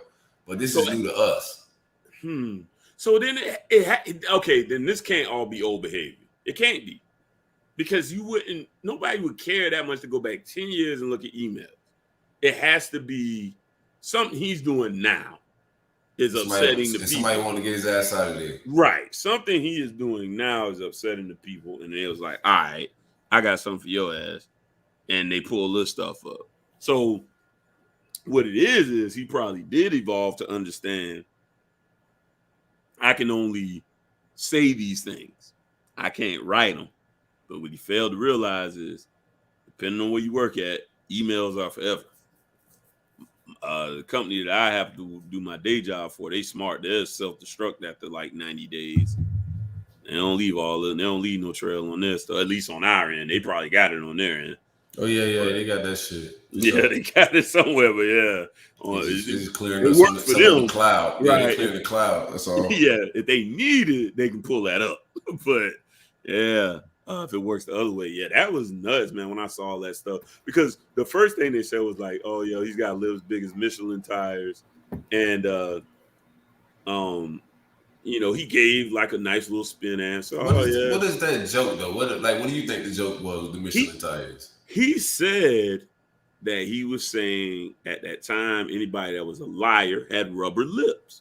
I was like, okay, pretty good spin. I was like, what? I don't understand that though. Well, remember, like you used to say, I'm rubber, you glue. Whatever you say bounces off of me and sticks to you. So I was like, maybe he's saying like their words are just like a rubber stamp. That shit was an elite spin. No. I'm just saying, I got the spin, and I was like, he might get out of this. No, that's a terrible maybe. Spin. Once you got the homophobic stuff, it was over. Yeah, that was it. That was a wrap. But once the other shit came out, I was like, oh, he done.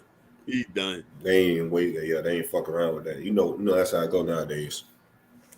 I mean, let's be honest. I don't like the stereotype, but I wasn't shocked when I heard that Gruden did all that stuff. I was like, oh yeah, he said that shit. He did all that. Oh, no doubt. Hey, shout out to my man. AB don't look crazy right now. So no, AB was right. AB talked down on Gruden? No, he called Gruden out. He said he was racist. He said he was racist. No, I think he was talking about the didn't he say he was talking about Mayock, Mike Mayock, I think. No, he came like him and Gruden was going at it. Yeah, him and Gruden had some beef there, and at one point we thought AB was looking nuts, but did he call racist? Life spin on you, don't it? Like, you know, AB always take an opportunity to look nuts. So I'm not letting him off the hook that easy. He could be right on this one. But AB he's definitely. I mean, he's looking right. He's in the league doing his thing, and Gruden's on the outs with a lot of like derogatory shit on his fucking face. Hey, remember when AB went back to school for 7 days? That was funny. I like when he was doing the music videos. That shit was fire. I forgot about the music. Yeah. Classic shit. Classic shit. No, I don't want to say he called him racist because that's. He might do. He might. I'm saying it might be a misquote on my part. I know it was something along those lines. Yeah, I know him and Mayock got into it, but you know, him and Mayock definitely got into it. It is what it is. But yeah, I know they had some type of beef. I remember the phone call that AB had with him. Yeah.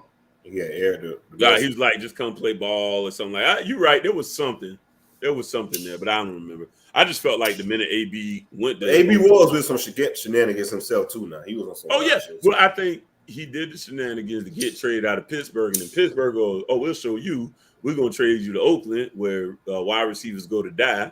And he goes, that's what y'all going to do? All right, watch this shit. I'm about to get my ass kicked out of Oakland. And here we are. And he ended up in New England. He's like, hell yeah. And then, Bob got on the phone, was like, hey, he got to go. Because remember, that's when the scandal with the massage therapist came out. It was like such a game of cards, right? Like, boom, the same games they played with AB then, because some games, I like a good conspiracy. Same games they played with AB then, they play with Deshaun Watson now. They make you look crazy. That way. You gotta let shit play out, dog. That's all you gotta do. Let shit just play out and vibe the storm, bro. It's crazy too because he's definitely vibing, man. And AB flourishing now, right? Yeah, and Deshaun vibing on the side, bro. Like I said, he would. He's got to survive the storm. Be all right. They got Kyrie ass about it. This ain't NFL, but let's talk about this shit. I want to move along with the show. They got Kyrie ass up out of there. Well, like I said, bro, it's nothing personal. I got no problem with Kyrie standing on his principles, but you got to get off my team. That's all. And that's what they, again, the people be listening to me, bro. I got a voice out here. I need to be more responsible with it. But, these people want championships, man. Like it ain't. Yeah. They ain't trying to risk that play half the season shit. These people want fucking championships. Especially the Nets because of all they put into it. It's a bust for them. This championship was a bust for them, like simple as that. So KD made a bad business decision leaving. He did. That boy should have stayed in the Bay. For sure. Yeah. Yeah, I mean, you can't build chemistry like that when a guy, my point guard of all people, is going to play half the games. I absolutely respect his stance because I always you got to have something you're willing to stand on. And that's something he feels passionately about. I applaud the brother for that. You just got to understand what comes with it, too. Right, yeah. Just like I applaud Cap for taking his stance. If he didn't do what he did, Cap still be playing football today. So, Kyrie's made his decision. And I think he'll stick firmly to it. Hold on. He still get paid? No, I don't think so because he ain't getting paid. No. Yeah, I don't think he'll get paid, no. He ain't getting shit. And if he would have played, he'd have been getting paid. He'd have been getting paid half or partial paychecks for the games that he played. Yeah, so I mean, because he was losing money regardless.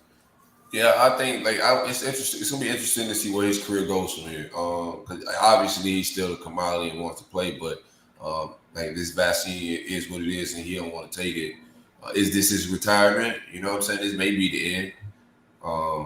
That'll be a weird ending. And another thing, man, like Kyrie's had issues on 3 different teams, man. 3 different teams. The Cavs, the Celtics, and now we here with the Nets. Now He get traded somewhere else. There's gonna be some other bullshit on that team that pops up out of nowhere, man. And again, I respect. He beat that ball though, bro. No, he definitely can. That motherfucker. When you beat that ball like that, dog, like I deal with some of the bullshit. I mean, when you look at Kyrie too, I just think he's a guy that's just not in love with the game like that anymore. Like, so I really feel like he's kind of in that cap bag of I'd rather use this platform that basketball brings me. So he'll still be in the media for being a guy that's going. I'm pretty firmly believing that Kyrie's walking away. I think this is it, and at least for a season, we don't see him. I don't know if media would be his thing. I think activism in some sort would be right. His Well, thing. no, yeah. What I mean, he'll still be a presence. They'll still talk to him. You know, they'll still write stories about him. Right. I think activism will be his bag. That's what I'm saying. I think he's on the cap path of I'm standing on this. This is bigger than me than basketball, celebrity. The vaccine one is a wild one to stand on like that though. Like, it's just to me, it's just a wild like. Yeah. And I'm not blaming any man for standing on what they believe. That's what you believe. Right. So I got my own beliefs. But I ain't doing that for some checks, bro. For him, NBA checks. For NBA checks along with that, but the whole. Yeah, that's just enough for that nigga. I mean, that boy, he losing a lot of money from the NBA, man. So I'm not about to risk that for taking 2 shots for a vaccine, and also I'm not gonna risk that with everything I put in to try to get these boys because he was a big part of trying to get KD to Brooklyn, even Harden too. Like, bro, that's I don't know, man. Like I'm not risking all that just for some shots, man. Because them boys could probably look at you sideways forever, man. Because like I said, KD had some big shit going in Golden State that he left behind. I'm talking about some chips on the table. Yeah, Cap has some brothers kneeling with him. Ain't nobody about to. Ain't nobody sitting out there. Nobody about to do this with Kyrie, bro. Like, not for I don't know what movement he's trying to do. And also, man, Cap. I'm not even trying to put him in the same stratosphere, man. Cap was fighting for some shit. I feel like Kyrie, even though it ain't the same bracket to me. Man. I think Cap is. I'm not gonna say. I think Kyrie is fighting for some real shit. Kyrie does a lot of good work, bro. No, he does. I'm talking about for the vaccine shit. Yeah, the vaccine shit is losing me a little bit. Yeah, but overall, he is really in tune with the streets, so to speak, and with the community and doing this thing. But then on the flip end, I saw someone trying to say that Kyrie's stance is bigger than Cap stand or whatever. Man, Kyrie gonna get that fucking shot tomorrow and be back in the building tomorrow. Cap ain't never walking through an NFL facility again, man. Ever. Right. So that's not the same at all. Shout out to him for people can't wait to compare shit. That should be weird to me. Like comparing everything. Well, yeah, I mean, like I said, the only comparison I'm really putting there is just deciding to take a stand, an unpopular stance, when really at the end of the day, like you said, CJ, it's big checks on the other side of that. Big checks. Big checks. So that's why I made the comparison. That's that only. Yeah, but I guess he felt like he made enough money in the league, you know what I'm saying, to be well off, which I'm pretty sure he's leaving with his Nike deal too, but I'm still not leaving that much money on the table, regardless of how much I got. Tell him give you FOMO shots in it. Right, for real, bitch. Shoot me every damn week, bitch. Damn. Anyways, what else we got? That's it on the national scene, man. We'll get into this life coach. Yeah, let's go ahead. Change some lives. Shout out my boy Spence, man. Did I miss something, Larry? Nah. No. I'm not enthused about doing this. Oh yeah, give my boy his ad read, man. Nah, because he ain't even give me no t-shirt, and he did it to antagonize. But I got a job to do. So, anyways, shout out to the good folks over at, kind of good folks over at Spencer'sJerkyandJerky.com. Nah, that's my man. They only made to order jerky that starts with a trip to the butcher to source tender steak specifically for your batch.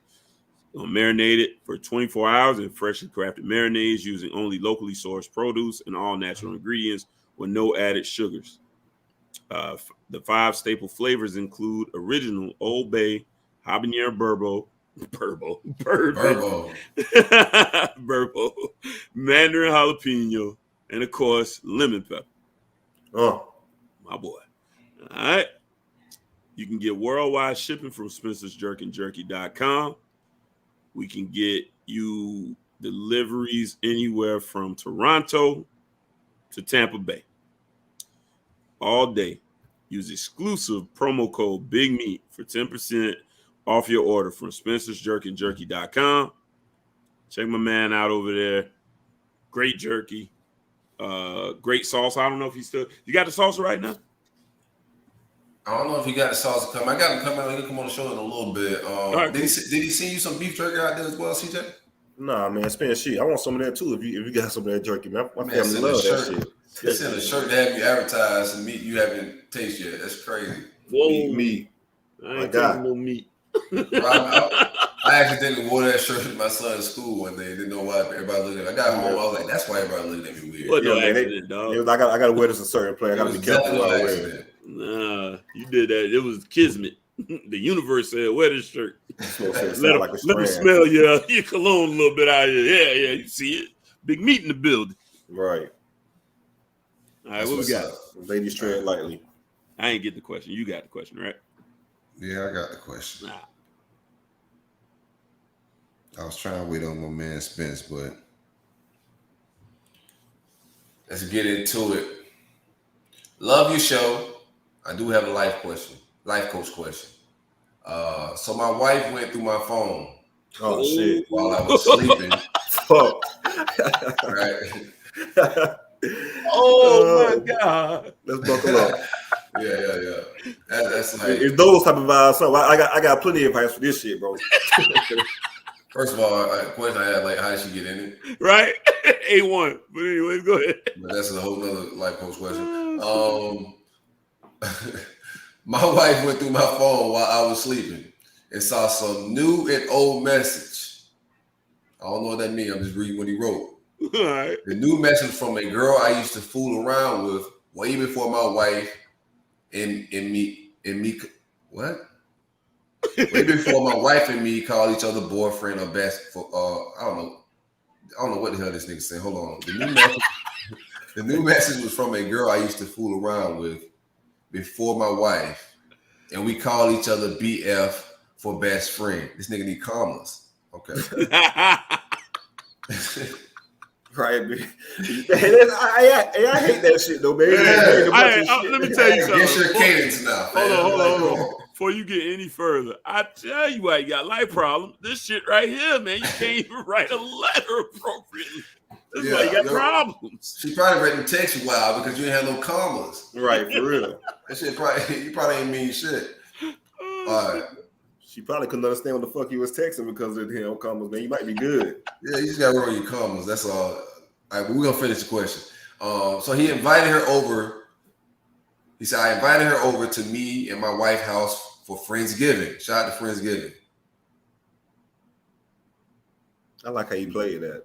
Right? That's pretty slick. Yeah. Mind you, I know what you do. Me and my wife invited her to our wedding, so my wife knows everything about her due to me telling her. The old message was from an old co-worker before I knew my wife, in which we all worked at my wife. He said, and we all work. And my wife knows where I call her my love. What? That's wild. I never ever did anything with that old co-worker I had intentions to. My wife not calling me a cheater for those two messages. I guess the question, so what was in the damn text message with the old chick that he used to mess with? Especially you invited the girl to the wedding and y'all invited her to the Friendsgiving. Like, what was in the damn messages? Something about calling her BF. Right, which and we call each other BF, which is like a best friend. Yeah, that could be boyfriend, so that could be a little alarming to a wife because that's what BF, the other BF I know, is boyfriend. I don't think she should have an issue with the old text messages, but I guess this new one can be kind of concerning. But yeah, my love. Yeah, you can. Yeah, that could be concerning. You can't get no my loves off, bro. Yeah, fuck that. You're missing something on the old one. You're not giving us all the information, bro. Yeah, because ain't no way she'll be mad if y'all then invited her to the wedding and Friendsgiving. That don't make sense to me. I'm gonna tell you what I think happened. I think she saw in the DMs that you call her your friend, but you don't mess around and fuck before or something. Yeah, you trying to play that. I see what's going on here. You trying to play that. I'll bring her around. But nah, you played it perfect. That'll be my damn advice, man. Baby, this motherfucker here is from my damn past. She's a friend of mine. I remember I invited her to a wedding. How we just bring her for Friendsgiving over so we can chop things up. Right. Yeah. It's not a bad bag to get in. However, it can raise suspicions. Especially if they go checking it. See, she checked them text messages because she already was like, I don't know about this friend shit. You moving unrighteous. If she just got because one thing they think they got is intuition. That's what they call it. Yeah. You just not doing shit the same, bro. And she picked up on something, went through your phone. I don't know what type of security you got on your phone, what type of device you have, but you get some fingerprint shit. Man, they do the face nowadays. Yo. She put that shit over your face while you sleep. It's over. I don't like that technology. No, you gotta have your eyes open. Oh, you see? Yeah. You gotta have your eyes open for the face identification thing. For the face recognition. Yeah. When the last time you got y'all got y'all phone filleted? Oh, never. Sir. Never. You ain't live long enough. What? Man, my You phone made locked. To this big age and never had your phone filleted? No, sir. Always locked. How you gonna get in there? But nah, see, back when I was young and dumb on some stupid shit, not really hip to that type of stuff, I was just fucking living wild, but not concerned with the repercussions or whatever. Like unlock phone, leaving, all that type of shit. I was be just drunk and be lacking, dog. Like just put your coat all in, she riding, you drunk, and then you wake up the next morning and you just like, yo, what the fuck going on? Oh no, I think I woke up in the middle of the night on some bullshit. Like when the motherfucker cut that damn light on at 3 a.m. in the room. God. Yeah, you be like, you be like that. You be like Cat Williams when that little boy kicked his ass. When he choked him out. Just looking up like. Once the lights come on at 3 a.m, ain't nothing good coming from that. Few things worse, bro. I ain't never been like that though. I never faced that. Things worse. I always move righteous, man. That's why I ain't never had to worry about the phone either, bro. You ain't got time to get because you get caught like the text. You got time to get your light together. You ain't got time to get shit together. That light on. Nah, when that light on, bitch, no time at all. They reach out to you through text, like throughout the day, you got time to get your damn light together. This thing. You got to start complaining about her waking you up just to like try to figure out what you want to lie about. Man, what the fuck going on? Right, you got to throw that off like 5 minutes. Yeah, I got to work in the morning and shit. What the fuck going? What you talking about? Right. And you hear she said it. Who is Tasha? Tasha? What? And that's why you thinking with the lie about. Right. You gotta be quick on the fly, man. Tasha, I don't know no Tasha. You show some experience when they never been through this. Right, for real. You hear them? I got homies. I hear the story. I have been crying, laughing at hearing some of this shit, bro. I'm like, I done told y'all what's about moving out here like that, man. That shit's hilarious to me. But yeah, as far as the advice was life coach, man, I ain't know people still, that was my older days though. Like I ain't know people still was getting their phone filleted. Like it's 2021. I guess if you in that, it depends what stage you're in a relationship, man. That should have never changed. They married, fam. I'll tell you what. Yeah. My advice to you is very obviously there's trust issues and shit if they ever do the phone and shit. That's exactly what I'm about to get to, man. My advice to you, bro, is you flip this shit on her. You make sure that she understands. And that's hell yeah. He could easily flip that shit, especially with the Friendsgiving shit. Now the new friend or the old friend, whichever that's, I don't know how you can finesse. One thing about it, if they find out and they don't find nothing, they ain't gonna tell you. Hey, good job. You ain't find shit. Right. Now they great job of being faithful, sir. You gonna get props for that shit. And what she found, put your shit back under the pillow. See, you in a good spot, bro, to be honest with you, because what she found was vague. You already played it off to her. You told her BF stood for best friend. Vague. He just ain't telling us everything. She talking about divorce. But what she got was vague. He said it was the BF thing and the my love thing. Right. You know, my love's harder to pull off, but you can say, hey, that's just our little inside joke. See, that work at your house? You can pull that one off? Man, you say my love, man. I can't pull that one off, bro. Man, I can pull the BFF off. But you ain't good as me. You ain't good as me. The bottom line is I've been violated. In the entire thread. I've been violated. That's the key to this whole thing. You know, you have to think about you can't. The key to this whole situation is, bro. The key to this whole situation is you must make it clear that you have been violated. And you have. She had no business in your phone. The key is to gaslight the hell So out. You gotta be mad at her. You make sure that You gotta be mad at her. you have to be fire hot that she has violated the sanctity of y'all relationship by going in your phone. You ain't never went in her phone, right? So flip it on her and make her the bad guy. Make her the feel bad bad. guy. Yes, you make sure she apologizes to you. Matter of fact, go to your mom's house for a couple of days because you need some time to cool off, man. You need a little bit of space. You don't know if this is going to work long term. Yeah, you got to throw all the words out too. You got to say all that. I'm gonna tell you one thing, man. Motherfucker going through your phone, they got some shit going on for sure, my dog. I got you, dog. Trust me, I'm always gonna hold you down. Go to mom's house for a little bit. You That's need always time my to think. question though. Like, if you got my shit, all right, you gotta like hand over your shit like real quick. Mm-hmm. She already cleaned hers though. That's the only problem. But still, I still gotta get. I at least gotta get the satisfaction. Right. She only did that because she already cleaned it, bro. That's why it ain't right. It's a dirty game. Yeah. But you're gonna be good, my boy. Go to mom's house for like a week. I like that strategy. Then tell her you good, but you're a little hurt still, and it's gonna take a little time to heal. And then you good. Don't even worry about it. Yeah, you in that phase, are you allowed to? Because they ain't really cheating. Y'all broke up right there in that phase. Don't get caught. That's all I can tell you. Caught what? Caught with another woman. Yeah, I ain't saying it's cheating. It is, but I ain't saying it's cheating. All right. But just don't get caught. I wouldn't risk it at that time. I mean, right now you're trying to keep it together. My thing, bro. Like, if you go on the phone, what you gonna do when you find that information?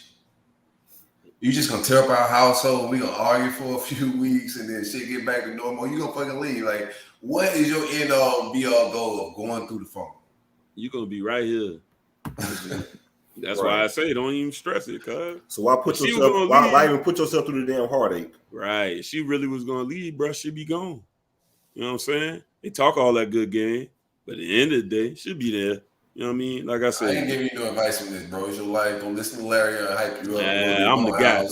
I get the best advice on here. And then unlicensed Jody moving your shit. Right, for real. Unlicensed, not Jody. Your boy. What's what was Snoop name in that shit? Yeah. He telling you your whole life story. You still living with your mama and shit. Guess what though? This nigga been at his mama's house for a whole week. Guess what though? I got 2 backups, so it don't even much matter. Do what you got to do. Man, this man gonna call no cap Sunday crime, man. No cap. Hey. Shout out to dog. He a Miami fan too, so you know he's going. Y'all lying like shit. They always Miami fan. Yeah. I can't make this up. I almost say his name. All right, whatever. All right. Called cheating and shit. Let's get but the advice is, man, you got some ammo that you can flip it. Don't go to Larion's extent, but take pieces of what he just told you. I gave you everything. Go to mom's house, tell her you hurt right now, and you just need to trust. You need to know if we can trust each other. You got this. I like that. I like that spin on it. Yeah. It's always their fault. Always. Yeah. Then you find like a mutual ground and going to counsel. Like slither your way right on out. I like Larry spin on that. All right. Counselor sounds like you really give it down. Like you try. Yeah. Y'all boys wild. I gotta get out of here. I'm single, so you know. You single? I thought you had such and such. Yeah, man. What's up the damn pick, man? You be all over the place. That's a special relationship. I'll put it that way. We have a bond. I'm about to call as soon as I get off of this call, so we need to hurry up. You definitely ain't single, then, Bill. Well, listen, I'm moving how I'm supposed to move. It's complicated. It's complicated. Shout out to KB. All right, let's get up out of here, man. What y'all boys learning? What you learning today, Larry? I learned that I am but a single vote away from keeping the Knowles in complete and utter turmoil. Nah, you just took mine, man. That's crazy. Because I was gonna say I didn't know that the Seminole Tribes get $500 million a year from that shit, man. That's crazy. That's a lot of fucking money. That's still crazy, a lot to learn. But I learned I gotta play in this game, boy. I'm getting in there. Make sure y'all suffer like us. No. Oh yeah. I'm gonna figure out how to get Silk to suffer. Well, I ain't worrying about that. I know who's gonna make them suffer this week. Ain't be no motherfucking LSU. I learned that. I know y'all scared of pussy.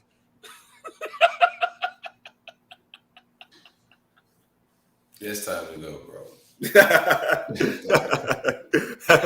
With Wildcats and Tigers. Any type of cat, huh? Yeah. It's time to go. I like that. That's all putty tat. Go ahead, my bad, dog. You're an asshole, fam. I learned that Coach O is fucking a part of the mafia or some shit. The Cookie Monster, and then Larry Young does a good Cookie Monster impression. Cookie Monster / Edo. You speak fluent Cookie Monster. That's what I learned. That was my favorite character growing up off Sesame Street. That was my guy. That's what's up, man. And we out of here. Smoke, Harlan, Elite Show, man. It's the roll up. Gang, gang. Sure.